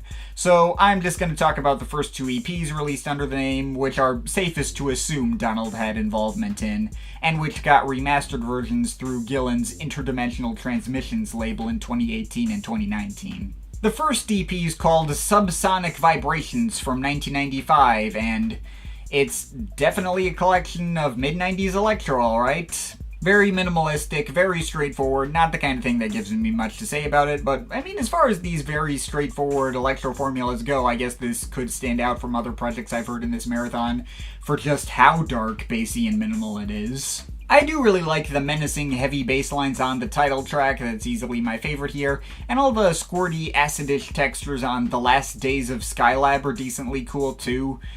Tracks like Parallax View and Skin more or less confirm Donald's involvement through sounding exactly like the kind of thing that would have shown up on Drexciya's The Quest era material. There's also a couple of loop interludes included in the release, which are more standard electro beats, and the Loop 1 vinyl track on the remaster I heard had a cool buzzing bass line. And yeah, that's about all I got. This EP is not what I would call a must-listen, but as far as regular old vanilla minimal electro with zero twists goes, it is technically one of the better iterations I've heard of the sound in this marathon, and a mild grower. I'll be generous and let it off with a solid 7 out of 10.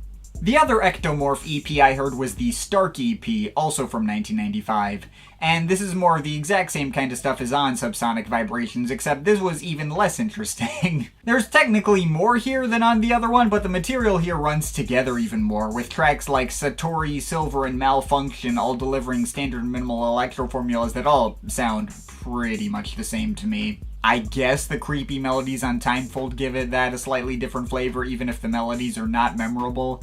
The IT loop interludes add some squelchy effects. And I suppose the track Karmic Funk had an interesting idea of originally requiring some assembly in the way it was separated into 10 smaller loop interludes on the original vinyl version. On the digital remaster I heard, it's assembled into a vaguely cool, squelchy electro cut that sounds more like it has 3 parts instead of 10. But yeah, that's about it. This stuff really does not give me much of anything to latch onto outside of maybe that one track at the end. You're really not missing anything essential here as far as I'm concerned, and I'm feeling like a strong 5.7 out of 10 on this, sorry. Now, Exomorph also had a spin-off project of its own called Flexitone. That resulted in 2 EPs releasing in 1995 and 1996 on Carl Craig's Planet E label. The first EP Donald and Gillen put out together under this name was called Roto Reliefs in 1995. And while there's barely anything here, I was pleasantly surprised to get a pretty nice collection of atmospheric electro and IDM-ish stuff that doesn't just rotely sound like stuff Donald would have done on his own. Pulse of Revolution may start out with among the most stripped-back drum machine beat work you can get, but builds all these unique, squelchy effects on top that adds up to a cool atmosphere. Metacognition does something similar to that track, and Intergalactic Pimps has an interesting, much more abstract broken beat IDM approach, which I thought was cool. Also, it ends in 6 minutes of reverse spoken word, which is kinda whatever. But the main tracks are neat, enough for me to also let off with a solid 7 out of 10. The second Flexitone EP is less interesting than the first and sticks more to the standard early Drexciyan formulas, but I mean, it's still decent enough. The title track is a nice lengthy melodic electro cut, Electricity has a lot of cool buzzing noises, and the Hamadry remix of the title track turns it into a much more squelchy abstract thing, which was cool, so I'm feeling like a 6.5 out of 10 on that one. Okay, now, jumping ahead about a decade and a half, the next side project of note is Zerkalo, a crossover between Donald and Victoria Lucas, which saw a handful of EPs released in 2009 and 2010. Also, a one-off two-track single called Silver and Ash in 2020, which I did not listen to, although it was one of the last releases Victoria Lucas would contribute to before her unfortunate passing to cancer that same year, so RIP to her. So anyway, there's technically 3 major releases to talk about under the Zerkalo name, though the first 2 are just 2 parts of the same whole, a double EP called Stoi Storoni Zerkala Parts 1 and 2. The 2 parts were only ever released as 2 separate EPs, though they can quite easily be grouped together as a mini album, which only adds up to about a half-hour music total. So yeah, you want to hear Gerald Donald produce synth pop? Instrumentally, this may sound like plenty of other projects I've talked about in this video, especially the more melodic side of Dopplereffekt, though the simple inclusion of Victoria Lucas's vocals gives this stuff a totally different energy. Especially since Lucas is a fairly unique vocalist. I don't know if there's an easy parallel I've heard that she really sounds alike. The closest parallel I can think of is maybe Cope, like that singer who showed up on the last track of Orbital's last album. Victoria Lucas is kind of in a similar ballpark to her. She's not exactly the most technically impressive of vocalists, kind of a reserved and sometimes shaky voice with a bit of an accent that's hard to pin down, but she also kind of has a very slight theatrical edge to her delivery as well. Her presence is kind of hard to describe. But yeah, the resulting crossover between these 2 artists is pretty neat. Mildly spooky and lo-fi retro synth tunes in the style you'd expect. Part 1 is on the more straightforward side, mixing Donald's usual synth arpeggios with Lucas's eerie vocals. Tracks like And This I Dream and Watch It Burning Again adding up to the downbeat retro effect you'd expect, but also got cuts like When I Was Sick, which is one of the brighter and poppier tunes, despite Lucas mostly just doing reserved spoken word instead of singing, and How Difficult It Is, which is also a bit more energetic and shows Lucas doing some nice vocal harmonizing with herself. Part 2 lets the instrumentals get a bit more experimental, as seen on the much less tuneful and more metallic approach to In the Middle, or the winding and progressing beatless approach to King, and the last 2 cuts move focus away from the vocals and more towards the instrumentals, albeit going back to more tuneful stuff. Warning You is entirely instrumental and has a pretty driving bass progression, while I Know More sees Lucas not showing up until the second half of the track and more of the focus being on the usual melodic arpeggios that sound like plenty of others on later period Dopplereffekt projects. Overall, these EPs are nothing mind-blowing, but they're a mildly interesting curiosity. Cool to see Donald trying something that technically moves in a more accessible direction, and the vocals give these projects a unique feel that sets it apart from any of the other stuff he's done I've mentioned up to this point. Not essential listening, but it's neat. Enough here to get by with a solid 7 out of 10. There was also one more EP released under the Zerkalo name in 2010 called Experiment Zero.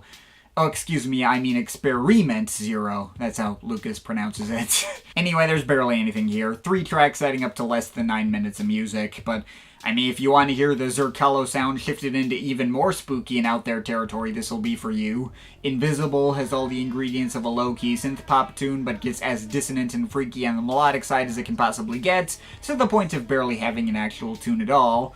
Last Meeting is like an experimental ambient workout with all sorts of formless synths and vocalizations floating around ad nauseum, and the title track is the most traditionally melodic tune, although the synths still have a particularly keening and harsh edge to them that tracks from the other 2 Zerkalo EPs don't have as much. Overall, this EP is decent, don't really have any strong feelings on it, but it's a thing that exists, feeling a 6.5 out of 10 on it. Moving on from there, the next side project of note is under the name Zwischenwelt, a 4-piece collaboration between Donald, German vocalist and producer Brigitte Enzler aka Beta Evers, Spanish producer and DJ Penelope Martin, and New York DJ and producer Susana Correa, the latter of whom unfortunately also passed away in 2017, so RIP to her as well. This outfit only ever released a single full-length album called Paranormale Aktivitet in 2011 on the Reflex label, and it pretty much sounds just like the Zerkalo projects, but fleshed out to a full album and framed in a concept directly about paranormal activity. The same electro formula as you've heard on pretty much any Gerald Donald related projects, but with ghostly female vocals on top with lyrics talking about psychics and ghosts and mediums and telekinesis and stuff like that.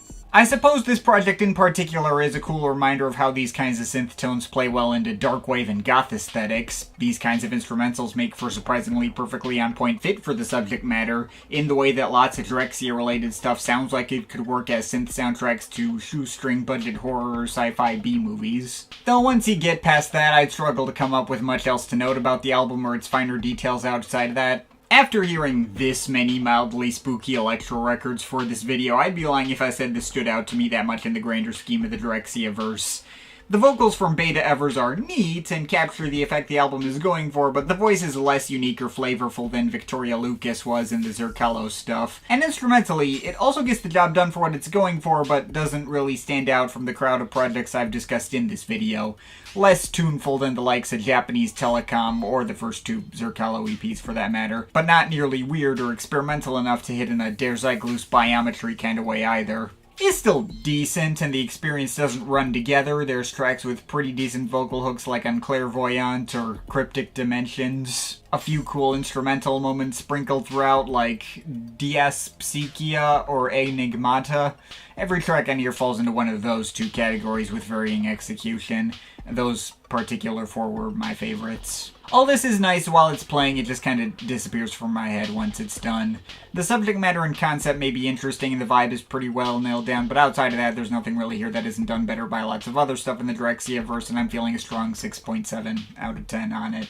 But on a directly related note, there's also an EP under the name Gedankenexperiment called Experiment Defined from the same year, loosely related to Zwischenwelt, as it's also a crossover between Gerald and Beta Evers. Although this one focuses on a concept inspired by the Schrodinger's cat thought experiment. I also don't really have much unique to say about this. I'm rapidly running out of different ways to describe electro bangers, and there's not really a specific flavor to this one that would set it apart from other similar material I've talked about in this video. It sounds more like the same kind of stuff as found on this Zwischenwelt album, and the 3 or 4 tracks all kind of sound similar. Though the sound of this one is much punchier and harder hitting than on that album. It does bang, so I guess I'm feeling a strong 6.5 out of 10 on this. That's all I got on that. Anyway, next extracurricular crossover of note is NRSB11, a collaboration primarily between Donald and DJ Stingray, also with Penelope Martin and Lana Jastrevsky, aka Popsy Monova. This outfit put out 1 EP and 1 album. First there's the EP from 2012, which is self-titled, and holy shit, finally something that isn't just regular-ass bare-bones electro. Okay, not that Donald's standard minimal robotic grooves haven't resulted in plenty of quality, and this would still probably fall under the electro umbrella somewhere, but it's a way more full-sounding, expansive, and even cinematic blend of those sounds than usual. Just 3 tracks, all given serial numbers instead of titles, but I found it to be a surprisingly fulfilling listen in spite of the length. It was damn refreshing to hit play on this EP and be greeted to all these super lush and expansive synth strings going up next to minimal IDM percussion taps and thick round bass lines that added up to this futuristic and cinematic vibe on the opening track. The second track got much more experimental, but no less lush or full-sounding, with all these layered glitchy effects and various spoken snippets from movies and stuff, talking about stuff like Big Brother, over a much punchier robotic electro groove with more modern-sounding percussion. And then the third track returns to the more melodic and cinematic territory for a much more bright and hopeful-sounding mix of more synth strings, stabby acid bass lines, and glittering chimes. All 3 tracks on here are really damn good. As nice as the typical lo-fi Drexian sound can be, something like this with so much more sizable sounding production polish and real bite and weight and emotion has been such a breath of fresh air in this marathon, so I can give this a very strong 7.7 out of 10. So that definitely had me looking forward to hearing how the NRSB11 project would play out in the context of a full-length album, which takes us to Commodified in 2013. I was also particularly intrigued by this album looking at the concept this time around, which centers entirely around the ills of late capitalism, and the ways in which the wealthiest in society make the world worse for the underclass. Not only is that concept played out through song titles like Living Wage, Market Forces, Offshore Banking, Dead Civilization, Industrial Espionage, among others, there's also small bits of spoken word, either from Penelope Martin or Lana Jastrevsky, I'm not sure. It's a female voice with a thick accent speaking simple phrases. But the spoken lyrics are also about how capitalism and corporations screw people over, saying things like mass marketing, mass consumption, mass exploitation, economic inequality, under minimum on an 18-month contract, Hail CEO, Pyramid Scheme, Ponzi Scheme. Just super focused on his political messaging, which is frankly some of the most on-point stuff I've heard from Gerald Donald to date. It's all aged depressingly well, too, what with corporations only having significantly increased how much corruption they can get away with and screwing over the middle and lower classes more with each passing year. Now, on a musical level, this album doesn't make for quite as much of a striking contrast from the usual electro formulas as the self-titled EP did.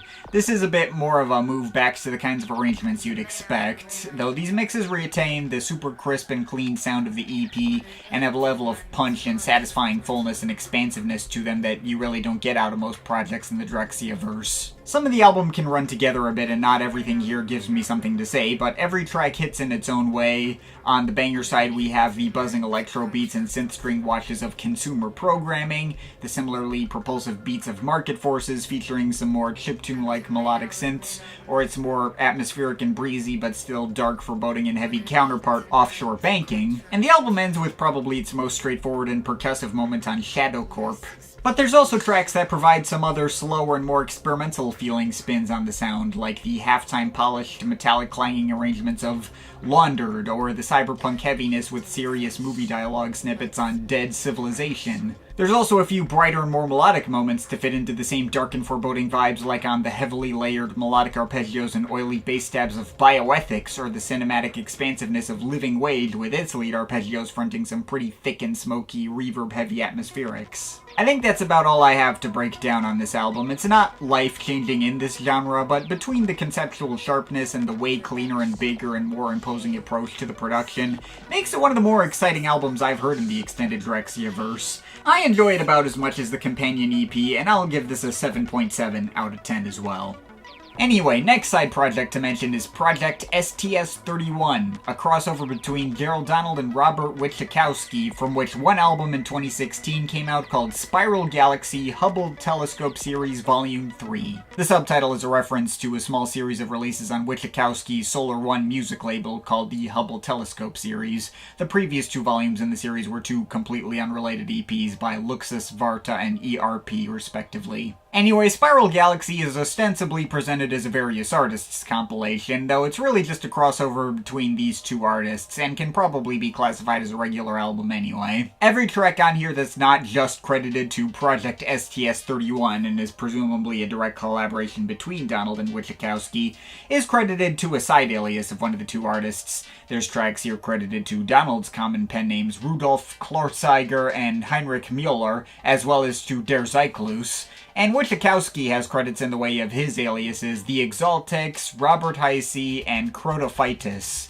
The latter is a different side project between Wachikowski and Nico Jagiella. And as for the actual contents of the album, it's pretty cool. The space theme ends up resulting in a mix that, while still pretty electrocentric, also brings in a lot of melodic and atmospheric elements, and a few experimental and ambient flares too, which puts this material closer to the kind of thing you'd expect out of like 90s artificial intelligence style ambient techno and IDM. Which, while obviously nothing groundbreaking, makes for another welcome change of pace for this marathon. Now, Donald's solo tracks focus on roughly the kind of sound you'd probably already expect, albeit with some slightly softer melodic touches. He delivers a somewhat unnerving but spacey and oddly comforting electro-IDM mix on Adaptive Optics, a decently well-layered formless experimental synth workout and globular cluster that sounds like the kind of thing that might have shown up on a Der Zyklus album, but the track actually credited to Der Zyklus, Ionospheric Delay, is marginally more straightforward, or at least has all the ingredients of a standard electro mix in his style, with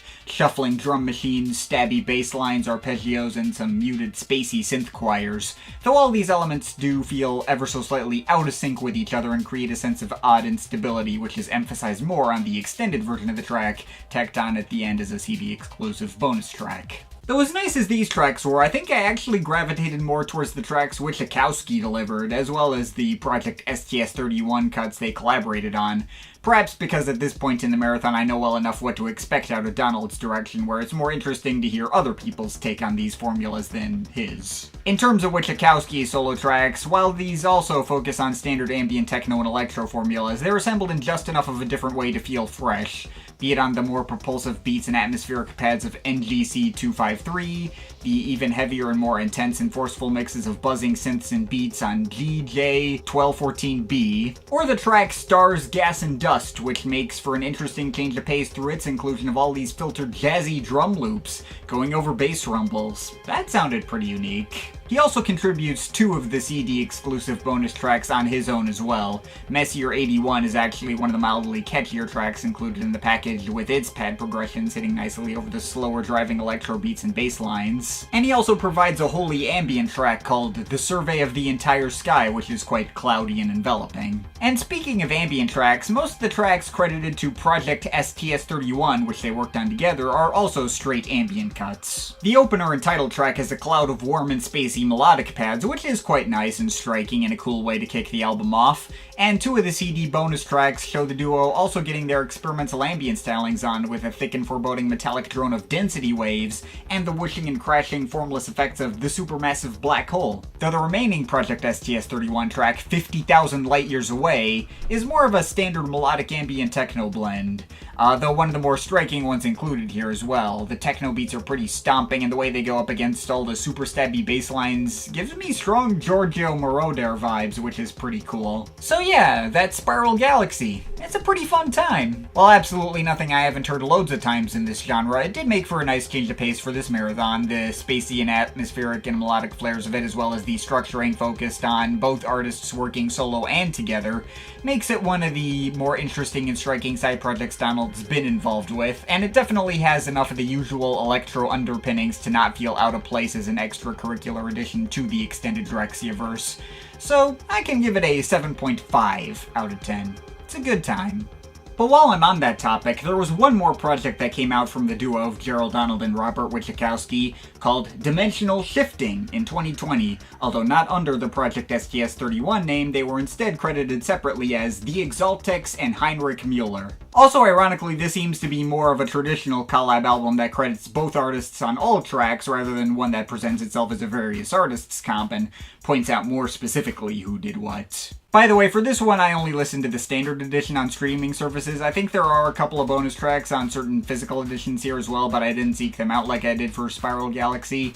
Anyway, this one's mostly back to traditional electro bangers in the style you'd expect, though this is definitely among the harder hitting and better produced blends of it I have talked about in this video. This kind of feels like the best parts of 90s Dopplereffekt without any of the cringe parts, combined with some of the spacier melodic edges as seen on Spiral Galaxy sprinkled around here and there. I kind of already alluded to the track Hologram Universe on this thing being a highlight that reminded me of the track Superior Race on Gesamtkunstwerk. Same texture of intense stabby bass lines going over banging drum machine beats. But now the instrumental idea is being applied to a far less questionable sci-fi concept. I can much more easily just enjoy the actual music for what it is. Also, honestly, this track is better produced and has a bit more progression on top of that, so win-win all around. Anyway, there's plenty of other bangers to go around, some of which also sound like loosely updated ideas from older Drexciya and Dopplereffekt records, like how signal filtering from interstellar noise takes the beats from Dopplereffekt's Technique 1200 and gives it a slightly spacier sound. I think Time Aperture includes some synth organs cut out of the Drexciya track Organic Hydropolyspores and repurposes them into a thicker and harder hitting atmospheric techno cut. There might be other parallels between tracks on here and old Drexciya related productions, though I didn't check that closely. Those were just the most obvious ones that stuck out to me fairly immediately. But all these tracks hit pretty hard for what they're going for. Tracks like Encoder and Search for Artificial Intelligence are super propulsive and some of the biggest bangers in the bunch. And the album has its more chill melodic moments as well, like 3.26 Parallel Seconds and Microwave Photon. The latter in particular is a big highlight. The title track features some spoken vocals from Paris the Black Foo, which are decently fun, and the album begins and ends with 2 more ambient-centric interlude cuts, which are nice too. That's about all I have to say on this album though. It's a fun update on familiar formulas and sometimes specific old ideas from the classic eras of Drexciya that feels fresh and modernized. All these tracks go hard, just some good, well-made electro that I can also give a 7.5 out of 10. Anyway, moving on from there, next project to talk about is Black Replica. This is a crossover between Gerald Donald and an anonymous female singer who is credited as Black Replica. This project apparently gained some traction through some loose tracks on MySpace circa 2006, though they eventually put out this more official self-titled album in 2018. I fully expected this would just sound kinda like the other times Donald worked with female vocalists in Zerkalo and Zwischenwelt, especially considering it's centering around a very loose supernatural horror theme in the same vein as the latter project. Although this album's also a fair bit more openly experimental and out there than anything released under either of those names. There's only 8 tracks adding up to 25 minutes of music, not much to dig into, but I think it's much more successful at capturing the whole supernatural horror theme than the Zwischenwelt project was. In fact, this may or may not be the single most overtly creepy project to come out of the extended Drexciya-verse. A big part of that is the anonymous vocalist who appears on nearly every track here. She does sound pretty similar to how Victoria Lucas sounded on the Zerkalo project, although I feel like this singer's voice is slightly higher pitched and more controlled than Lucas. It might be her, it might not be, it's hard to say. Certainly whoever sings on this does a good job of sounding very haunted and pained to really elevate the creepy tone of everything here. And a lot of these instrumental arrangements also really lean into that kind of gothic darkwave aesthetic to match. Also helps that each of the 8 tracks sounds really different from each other and gets to similar effects from different angles. There's a couple of more accessible tracks that loosely follow familiar formulas. I guess the poppiest moment is Black Feathers, which just sounds like something that could have shown up on those Zerkalo EPs. And there's also an odd off-kilter groove on the track Ephemeral that brings in the kind of synth voice bass lines he used on Inertial Frame, along with all these arpeggios that sound kind of like pan flutes or something, and feel like they're trying to evoke that whole spooky, scary skeleton type energy, which is neat. And on the even more experimental end of that, there's also the way the synth voice bass lines are chopped up at a rapid pace next to sparse beats and off-kilter vocals that barely sound coherent coming together at all on the closer's spiderweb symmetry. But the rest of these tracks get even more formless and abstract, not just regular ambient tracks like the intro Spider Theory, which layers the singer's vocals with whooshing dark ambient drones, or the track Replicant Vestiges, which actually forms most of its ambience out of the singer harmonizing with herself and forming like a gothic 2001 A Space Odyssey style choir for some eerie minimal synth stabs to layer on top. But there's also some slower Halloween ballads sprinkled around, like the somewhat more minimal progressing organs and German refrains of Mathematische Augen, the slow beatwork on Twilight People going up next to intense drones, and the singer being put through like one of those G major pitch filters for that particularly devilish effect. Or the even more intense and dramatic NetherRealm interlude where the synths start imitating a small string orchestra. So yeah, that's everything in Black Replica, the most Halloween-ready thing I've heard out of the Drexciya-verse. As you might guess, this is more the kind of thing I respect from a distance than the kind of thing that I see myself keeping around or wanting to come back to, but it certainly succeeded at the effect it was going for. It is in fact quite creepy and intense in a way that the Zerkalo and Zwischenwelt projects weren't as much to the same degree. I feel like this could hit well for you if you're a big fan of like Coil or stuff along those lines. It's pretty cool. I think I can let it off with a light 7.3 out of 10. Okay, we're really getting in the home stretch on Gerald Donald related stuff now. Only 2 more side projects to talk about. The next one is Avina Vishnu, a collaboration between Donald and Patricia Eberle, aka Aina. A couple of loose tracks were released under this name, but the most important project to mention is the duo's as of now only full-length studio album called Transforma from 2019. This project is currently streamable on Bandcamp in 4 separate parts corresponding to its 4 sides on the physical vinyl version. That vinyl version further separates those parts into 10 untitled movements, but it was apparently originally released as a single 40-minute track. And as for what that sounds like, as you may guess from the latter point, this project shows a move into a full-on regular ambient drone. Not electro-ambient, not beatless versions of his regular formulas, although there's a little bit of that near the end. It's mostly just straight, minimal ambient drone. Barely even any melody here either. Whatever melody is here tends to be very monolithic and unmoving, aside from that one section of side D that sounds a little like some of the arpeggio-driven stuff on later Dopplereffekt releases. Other parts of this album just focus on thick pads of bass or various whooshing and squelching effects that have varying levels of feeling either metallic or organic, with the occasional inclusion of field recordings as well. Not gonna say this project gives me much to break down outside of that, but the 10 subsections are just distinct enough to be able to tell apart from each other and when they begin and end, so it's not like the project ever feels stagnant either. There's also technically a visual component to go alongside it as well. The album is also streamable on the outfit's official website at avinavishnu.net. At least it is right now as of recording this. And it comes with a full video, which is just a very slow-moving slideshow of nature photographs. Very pretty-looking nature photographs, but not exactly the most dynamic of visual accompaniment. But that's the thing if you want to seek it out. I don't really have much else to talk about there. It's a nice collection of ambient vignettes and another nice change of pace from the usual expectations of the Drexciya-verse. I'll also let that off with a very light 7.3 out of 10.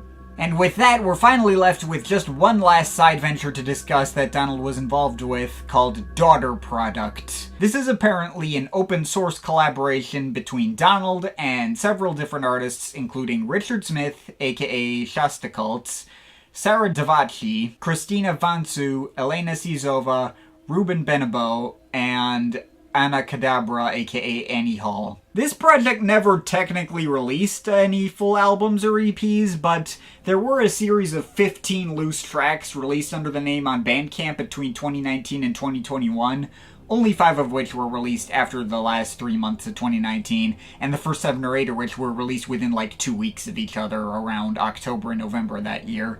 So I thought, what the hell, that's kinda close to an album and an EP. I'll listen to those tracks and see what I think about them too. So if you like the Avina Vishnu stuff, you'll probably like the Daughter Product stuff as well. The 15 tracks released under this name are also almost entirely ambient drones, albeit ones that have a bit more texture and melody to them on average. Not all of them hit or deliver something of interest. There are some merely okay tracks like Multi-Signal Array, Compressed Ionized Gas, or Filter Schematic that went in one ear and out the other for me. But I think the stuff I heard released under this name interested me a bit more on average than what I heard on the Avina Vishnu project. I like all the chilling synth choirs on Imaginary Number, or the melancholic melodic ambience of the track Unicity. There's a bunch of tracks that get more dramatic and start to border on feeling like synth-driven orchestral pieces, like Uranium Enrichment 235, or the Blade Runner-ish Zeta Function. Heck, the track Binary State Zero sounds like it has actual violin performances on it.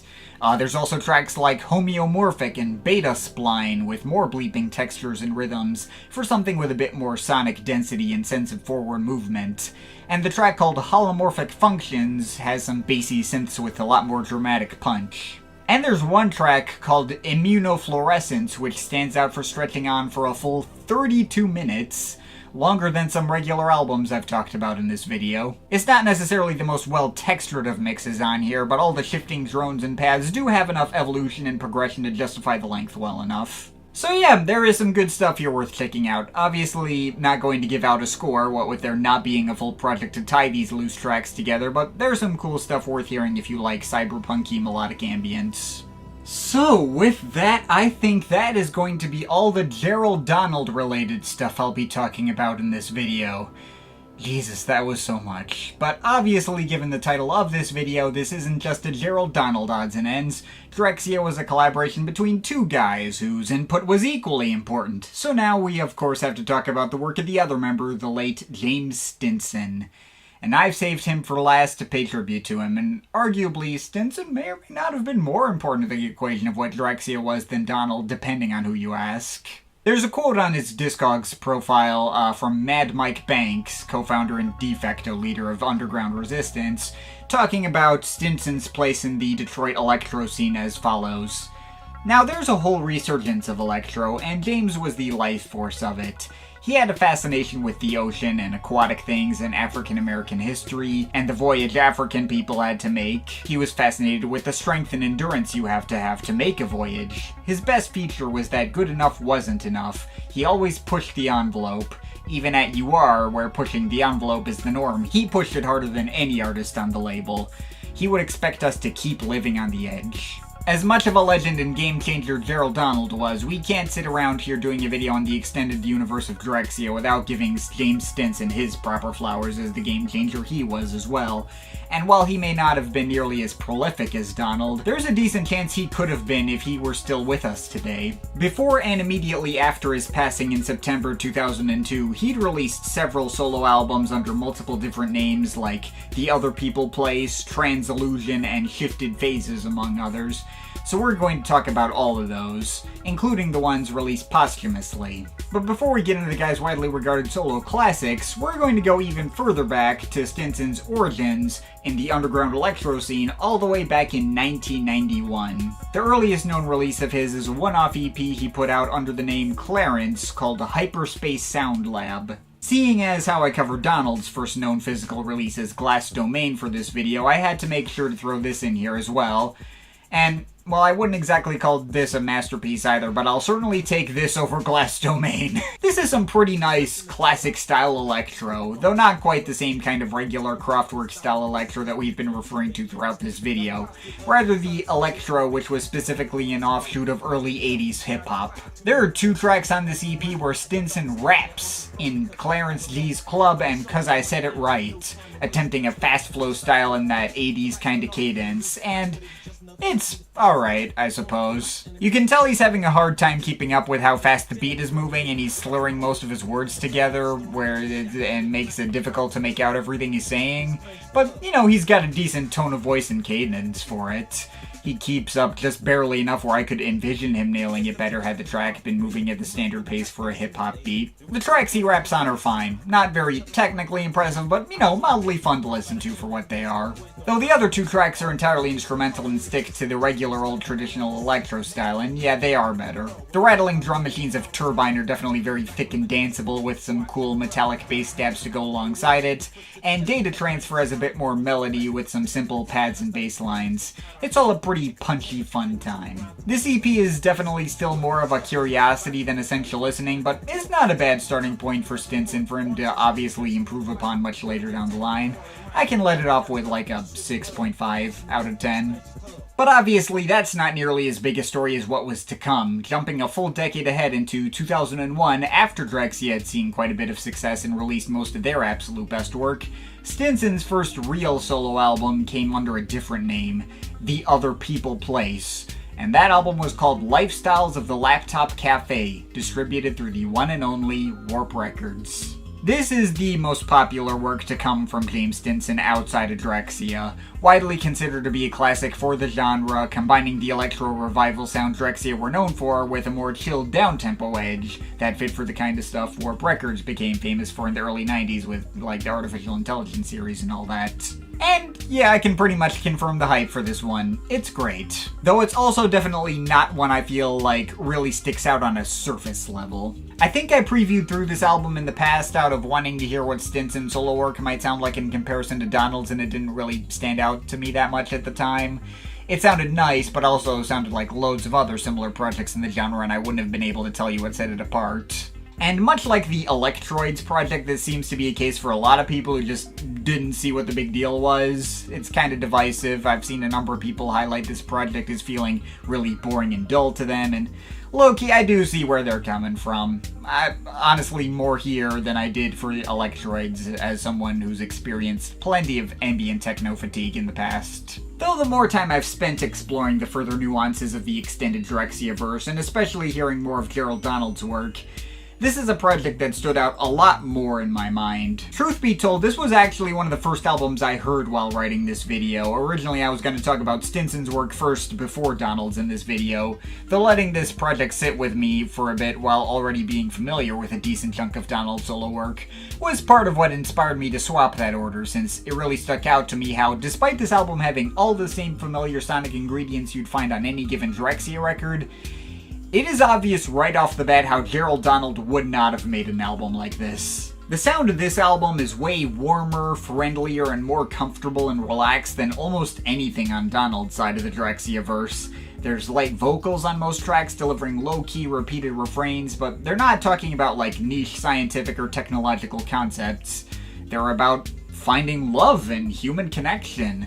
Right down to the alias Stinson's using, The Other People Place. It's an album about connecting with other people. There's a level of straightforward, sincere, down-to-earth emotionality that hasn't been present to the same extent on pretty much anything I've discussed in this video so far, save for maybe that one Der Zyklus EP I directly compared to this project earlier. And even that EP doesn't take the Drexciyan sound into as vulnerable and humanized territory as this album did.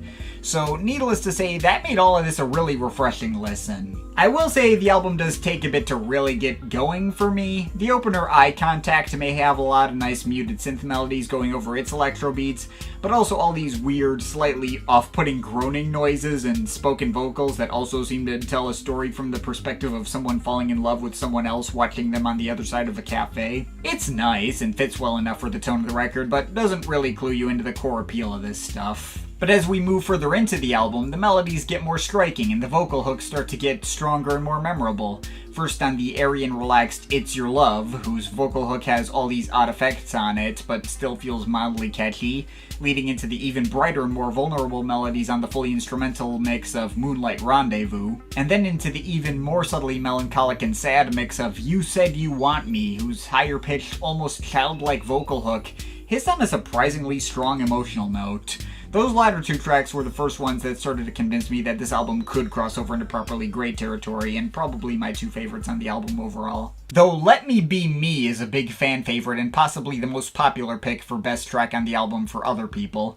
It's probably the track with the punchiest dance grooves on the album, featuring thicker and more dynamic bass lines and slightly more energetic drum machines to go up next to its brighter melodic riffs and the catchy deep-voiced hook expressing a need to be what I want to be. That more energetic spin on the sound, I suppose, made it more appealing for the people who found the more subtle and stripped-back tone of everything else here less investing for them. Running From Love, meanwhile, is a track I'm a bit more mixed on. The lyrical hook of I'm a DJ in the moonlight just running from your love comes off to me as a little odd. It's delivered like someone is looking for love, like, hey, I'm a cool DJ and this is for you, ladies. Which makes it a little weird that the hook and title is about the exact opposite of that. Running away from that love? Why would you specify that you're a DJ in the moonlight and deliver it in a way that sounds like an attempt at being cool or romantic if you don't want the love? I don't know. It kind of comes off like vaguely love-themed word salad that wasn't fully thought through, but I am being nitpicky. The actual sound of this track and the muted layers of melodies and wobbly bass are still pretty nice. And the album ends really strongly, too. Lifestyles of the Casual is another nice and grooving instrumental with some of the more energetic beats and synth riffs going up next to lots of nice filtered pads that all feel like they'd have felt most at home on a regular Drexciya project. And finally, the album ends on the bright and hopeful tone of Sun Rays, another one of the catchiest vocal hooks going up next to plinky melodic arpeggios, slower beats, and cloudy shifting synth chords for this really comfy and uplifting vibe that's really easy to sink into and might be another easy contender for best track on the album. So yeah, that's everything on Lifestyles of the Laptop Cafe. I would definitely get it if people heard this album and just weren't feeling it. Thought it felt too sleepy and low energy without any particular textures that really stood out as striking in the grander scheme of the genre. But I did find the subtle vulnerability and down-to-earth humanization of the usual Drexciya formulas to really stand out to me as being well-crafted and nailed in the execution. The kind of thing that pretty immediately demonstrated to me some strength that James Stinson could bring to the Drexciyan equation that Gerald couldn't on his own. And I feel like the comfy, laid-back vibe of everything could fit really well as a comfort food type listen in the vein of what something like Nork and Soul Static Bureau does for me. Something to calm you down and lift your mood after a tiring day. I can definitely recommend giving this a shot if you've never heard it, and I'm feeling a solid 8 out of 10 on it. So that's all there really is to talk about regarding the other People Place. The only other thing that was released under that name was a one-off single split with DJ Stingray as Mystic Tribe AI, and that was it. I have heard that single, and it is nice and chilled out in the exact same way as the stuff on the main Other People Place album, but I don't really have anything else to say about it, so I'll just move on to Stinson's most active solo alias, Translusion, under which he released 2 albums and 2 EPs. Also, there was a third EP that released posthumously. It's the only solo alias under which Stinson has more than one major release. The most popular work under this name is, of course, the alias's debut album, also from 2001, called The Opening of the Cerebral Gate. And right away, this project is completely different from Lifestyles of the Laptop Cafe.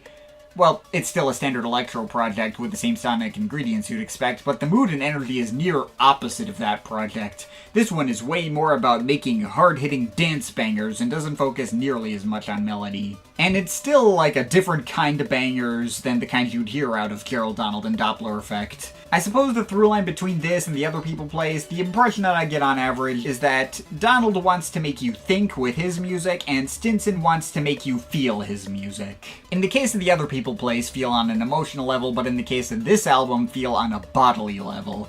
It's just pure, hard-hitting dance music, and is loads of fun in that regard. The drum machines, despite being the same texture you're used to, feel even more heavy and visceral than usual. Any melodic textures tend to mostly serve to accentuate the backbeats and make things feel more propulsive and exciting. And there's just lots of rich and satisfying bass behind every mix. And every track hits in its own way, be it the aggressively jittery arpeggios driving forward the mix of opener transmission of L.I.F.E, the heavy 80s beatwork, oily bass, and minimal synth riffs of tracks like Negative Flash or Look Within, or the marginally more low-key but still banging Walking with Clouds, the wiry industrial mixes of Cerebral Cortex Malfunction and the wobbling and bubbling acid-like synth leads of Kluben and Guyana. There are also a few more interesting twists thrown in the formula as we move into the second half with a more lumbering, off-kilter experimental beat going up next to squonking melodies and somewhat airy electric piano-ish tones on Unordinary Realities, or the much more chill and laid-back melodic mix of Dimensional Shift, which could have just as easily felt at home on Lifestyles of the Laptop Cafe, or Neptune's Lair for that matter. And then to contrast the comparatively more delicate approach to those two tracks, they're immediately followed by two of the heaviest industrial techno bangers in War of the Clones and Crossing into the Mental Astroplane, which make their beats even thicker and their synths even sharper than most of the other tracks on here.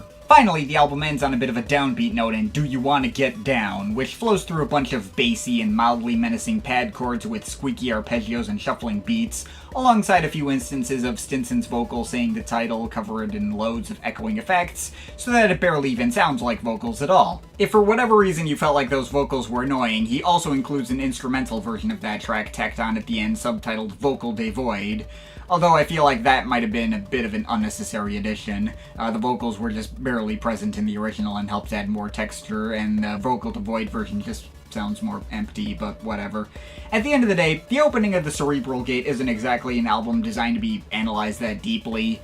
It's very simple and straightforward and to the point, and just delivers a whole bunch of bangers, and sometimes you don't need much more than that.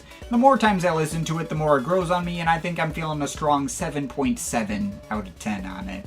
Now, as a companion piece to add on to the opening of the Cerebral Gate, and released I think on the same day as that album, there was also the Mind Over Positive and Negative Dimensional Matter EP, which technically had 3 tracks on it, though one of those is just Do You Wanna Get Down again? The other 2 cuts exclusive to that EP are also bangers, though. There's one called Power of the Third Brain, which has loads of squelchy effects and chiming synth organs, and there's one called Disrupted Neural Gateway, which is a bit more straightforward but has a bunch of dense layers of synth riffs that have a mildly chaotic feel to them. Not enough there to merit a score, but that's a thing that exists. It's pretty cool. Now, that is unfortunately technically the full extent of releases to talk about that were released during Stinson's lifetime, though right before his passing, he had several projects completely finished and lined up to release as part of the fabled Seven Storms series. So a bunch of these literally came out, like, within a month of his death, including the second Transillusion album called L.I.F.E, which he put out on the one and only Reflex Records. This one, unfortunately, has not been reissued as of recording this video and is not on any streaming services, but as is the case with all the other rare recordings discussed in this video which are not on streaming, there are unofficial uploads on YouTube that I could hear this through. That's one nice thing about the dedication of the Drexciya fanbase, that they have been good about preserving stuff and making sure the rare material can be heard in some form, even in spite of how much damn stuff there is to keep track of. Anyway, L.I.F.E is admittedly not quite as strong an effort as the opening of the Cerebral Gate, but it is a move I have to respect anyway, since it's another fairly big departure from the sound of that album towards a much more experimental and abstract style. Stinson didn't want to get stuck doing the same thing all the time, hence little messages printed on the physical releases like, "Don't be afraid of evolution," and "Life is fast ending, so live." Boy, did that latter message pick up an unintended special meaning given the circumstances of the album's release. But yeah, the material on here is way more off-kilter and strange. The electro grooves are still there, but any sounds layered on top tend to be much more chaotic and freeform, and the mixes themselves got denser and more complex, starting to get into much more abstract IDM-ish territory. Like how the opener Dirty South Strut combines these thick and heavy and bassy kicks and stop-start beats with loads of layers of squirting effects and synth riffs that all seem to be playing in different keys, or Memories of Me being built around a lower key foot tapping beat but with all these rapid synth plinks that seem to be aligned to a different grid from the beat, or some sitar-like melodic plucks that seem half improvised on a keyboard. Those are cool. I also quite like how the track Code Blue has so many different squirty layers of acid synths that all come in different shapes and sizes, and the closer I'm Going Home starts out with minimal peaceful airy ambience, but bursts out into heavy and dense percussion mixes and then randomly starts bringing in banjo melodies out of nowhere. Not every track here is quite as chaotic as that, though. There are a few marginally more straightforward moments to balance things out, like the oily bass stabs and oddly laid-back industrial beats going up next to chill ambience on Jogging on the Moon,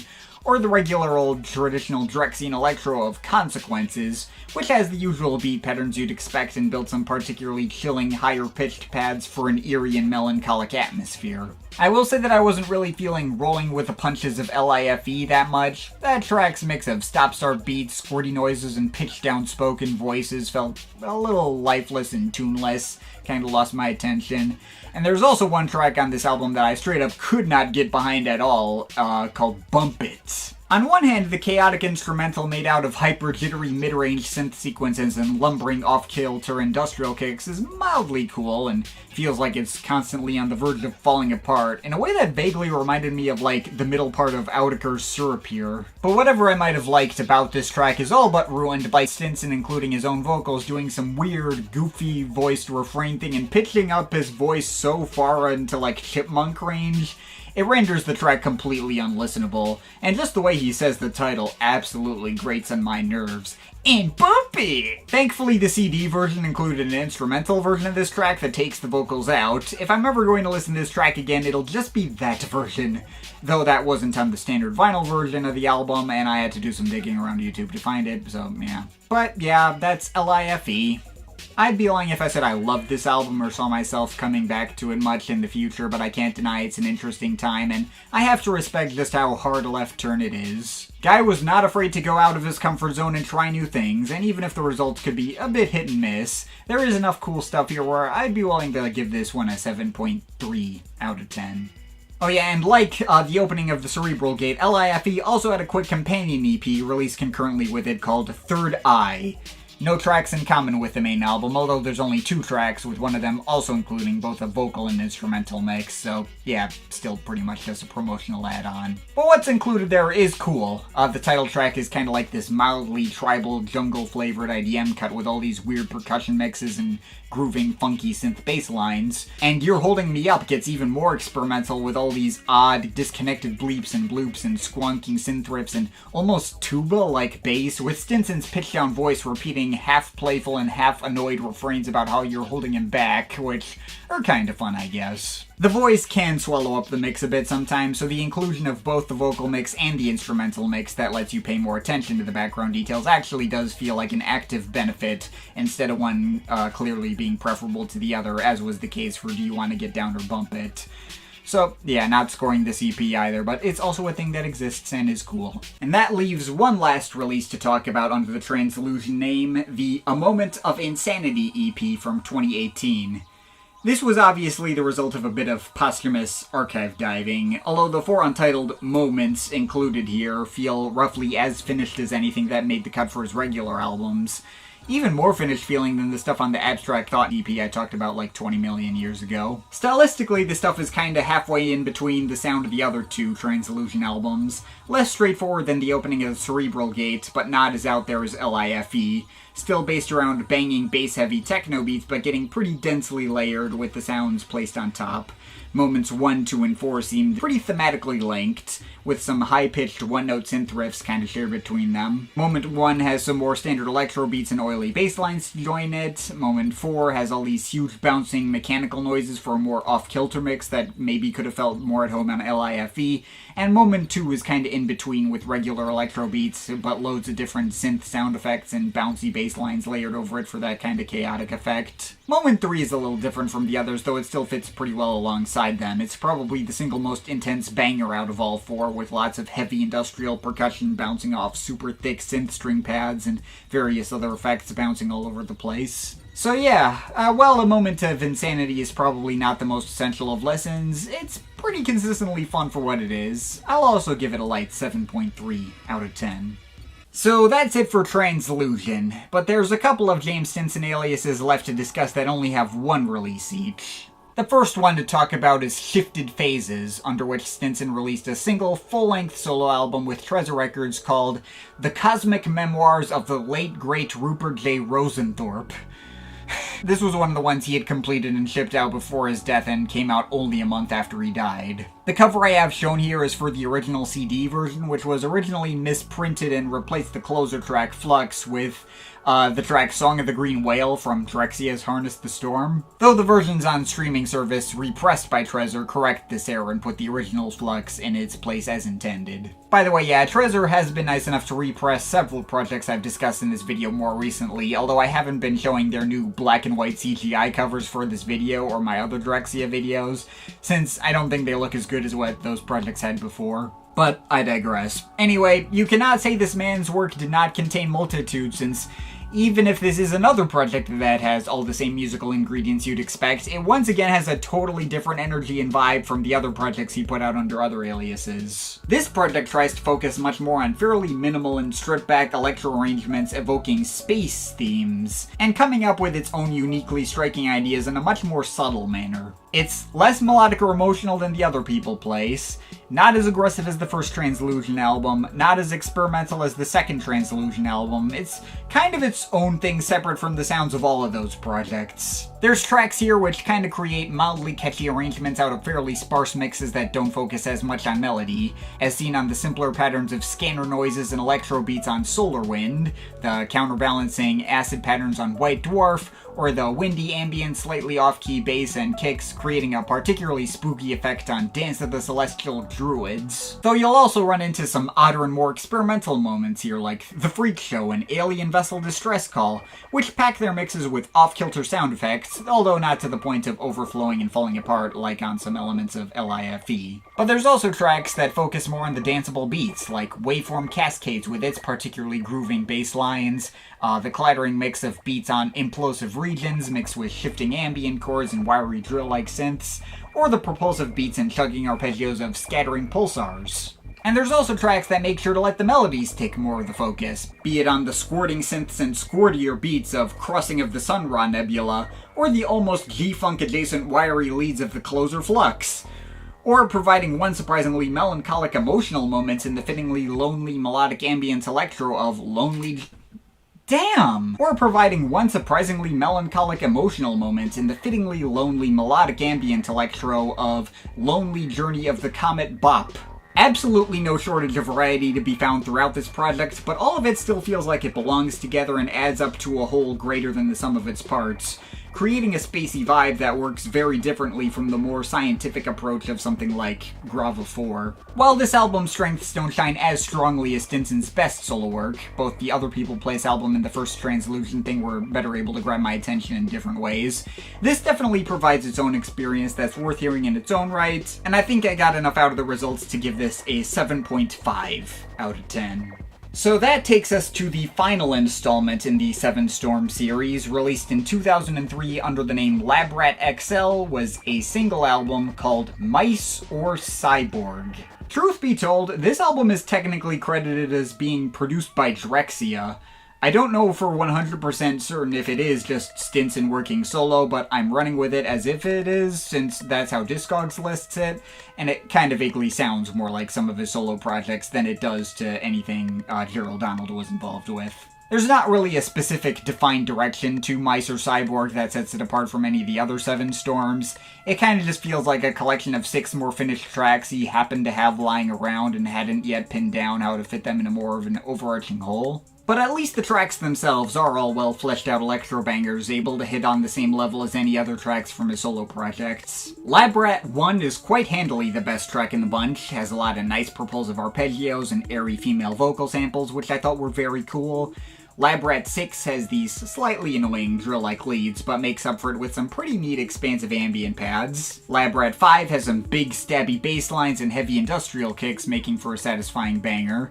Lab Rat 3 is one of the marginally more melodically dynamic cuts with deep ascending bass lines and shifting pad progressions. Lab Rat 2 has some more dissonant and filthier mixes of jumpy bass and oily pads going up next to some quirky effects, but is made catchier by Stinson's occasional vocal hooks going, "If you're good to go." And Lab Rat 4 has a more lumbering and off-kilter approach with various squelching synths and some weird effect-covered voice that sounds like it might be saying, "very funny," or something like that, I don't know. But yeah, that's Or Cyborg. While this project isn't exactly one of my favorite Stinson solo projects, and I do feel like it deserved a chance to get better fleshed out and focused as a complete whole than it was, the cuts we got here are all solid enough individually and still show Stinson's sharpness when it comes to crafting electro bangers. I'll say it's good enough for me to let it get away with a 7.3 out of 10. Now, Or Cyborg may be the end of the Seven Storm series, but there's one last release of James Stinson solo material left to talk about, which came out many years later in 2017, an album called Laptop Cafe, put out under the name Jack Peoples.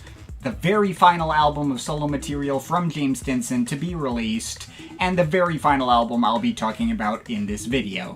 This release definitely sees a lot more mixed reviews from fans. Some people love it, and others regard it as not being up to par with the kind of stuff that would come out in the Drexciyaverse in Stinson's lifetime, or that he had finished and set to release right before his death. So with that in mind, I did have my slight reservations going into this, but I left it in here anyway since all the other James Stinson posthumous material has had a remarkable track record for avoiding making its work look unflattering. And, well, upon hearing that, I can see why this might have thrown some listeners off, but not because it looks any less flattering, but more because it is very different from nearly anything he released in his lifetime. Yes, after all these twists and turns this video has taken on, we're going to be finishing with a random turn for the jazzy. This is going to be a really specific reference, but it feels like in his spare time, Stinson decided to do his equivalent to what Mike Paradinas did under his Gary Moschless alias, trying to bring in all these loungier influences and leaning to intentional ironic cheesiness. The closing track on this album, Song 05 Vocal, really brought that comparison point to mind as Stinson pretends to be an over-the-top live show announcer, introducing this Jack Peoples character while also talking as the on-stage performer and thanking his audience over really fake-sounding applause sound effects. It's very tongue-in-cheek, though it doesn't feel like a mere shitpost either. The track hits perfectly well in instrumental form as well, opening up the album with its mix of laid-back, jazzy breaks, quirky upright bass, and warm melodic plucks. Also, the vocal versions referencing the Laptop Cafe by name makes it feel like this whole project may have originally been planned as a quirkier follow-up to the Other People Place album. Perhaps as a direct mirror to the way that L.I.F.E was a quirkier and noisier follow-up to the opening of the Cerebral Gate under the Translusion name. The other tracks on this album kinda bring the same energy to more standard electro IDM mixes that put this stuff markedly closer to his work as The Other People Place, with the quirkiness turned up. Song 02 has all these airy synth chords that bring to mind certain more laid-back moments from early Boards of Canada, but combined with lots of layers of weird high-pitched squelching noises. Song 01 has a similar laid-back and quirky tone with layered arpeggios and keyboard licks, almost ready-made for a kid's educational computer game, going up next to a percussion mix that I think has, like, vibra-slaps and what sounds like someone banging on a frying pan in another room in the distance. Song 04 starts like it's going to be the most serious with its more melancholic pads and chords and slightly more organic flavored beatwork, though then the MIDI steel drums and harps come in different keys from the main tune. And then Song 03 is the most straightforward, would have fit the most at home on the first Other People Place album. Warm but muted synth chords, bubbly ascending and descending arpeggios, loose and freewheeling high-pitched keyboard leads, and bright chime melodies. Everything on this album is kinda loose and silly, not trying to be taken that seriously, but it's all very fun and enjoyable for what it is. Still coming together in a form that I can see Stinson wanting to eventually release in some form, even if he didn't get the chance to finish it and see his vision through to the end. It's still probably a side curiosity more than anything, but there is a very specific flavor to this project that I don't get out of literally anything else I've discussed elsewhere in this video. It's certainly proof that Stinson's work couldn't be placed in one box and that he wasn't afraid of evolution. It is a shame that we didn't get to see ideas like these fleshed out more, but they still once again feel complete and cohesive enough together in the form they were released anyway. It is on the sillier side, but not in an embarrassing way. As far as artists having some of their personal archives shown to the world after their death go, Stinson's clearly gotten off in a more easily respectable light than most. So yeah, I will also give this a 7.3 out of 10. And that finally takes us to the end of this way too damn long roundup of pretty much every side and solo project to come out of the extended Drexciya universe. And this will most likely be the last video I make on anything Drexciya related as well. I don't have any top 10s or rankings planned for them. This miniseries was way more exhausting to put together than I expected, but I'm genuinely glad I've gone through with it and put as much work into it as I did. I probably would have felt compelled to go through with this in some way someday, even if I hadn't gotten paid to do so at the time I have. If you couldn't be bothered with going through this whole 2-hour or however long video and just want some loose recommendations, from the two working together, you can pick up anything in that section. They're all pretty good. But I really liked both of the Electroids projects. Electroworld may not be everyone's favorite, but I had a lot more fun with that than I expected to. From Gerald, my favorites include the Japanese Telecom self-titled, Dopplereffekt's Linear Accelerator, and Neurotelepathy. I didn't cover that in this video, but it held up better than I remembered when I came back to it while making this. Also, the Tetrahymena and Infinite Tetraspace EPs are quite solid under that name. I can also obviously recommend Arpanet's Wireless Internet and Quantum Transposition. I can recommend both projects released under the name NRSB11, the Project STS31 album, and the Heinrich Müller and the Exaltix album. I guess you can throw in Der Zyklus Biometry in there too if you want, even if that one didn't hold up for me as well as I'd hoped. Still a pretty good classic album, and other people are likely to get into that more than I did. And from James Stinson, obviously the Other People Place, Lifestyles of the Laptop Cafe, and Translusion, the opening of the Cerebral Gate are the two easy best projects. Though his catalog was much more consistent than Donald on a baseline level, so you can pretty much check out anything he was attached to, including the archival projects released after his death, and you'll get something pretty enjoyable out of it. So, there you go. That's Drexciya Odds and Ends. We are done with Drexciya on this channel, and it is high time to finally move on to a new actual discography review. The next series I have planned is going to be for Amon Tobin, so look forward to that starting up in the near future. But of course, this is just my opinion. You can feel free to disagree with it, but I'd like to hear your thoughts, so leave the comments in the comment thing down there. Shout out to my Patreon supporters. They're awesome people. You want to add yourself to that list, link to my Patreon is in the description. But yeah, that's pretty much it. That's all for today. See you next time.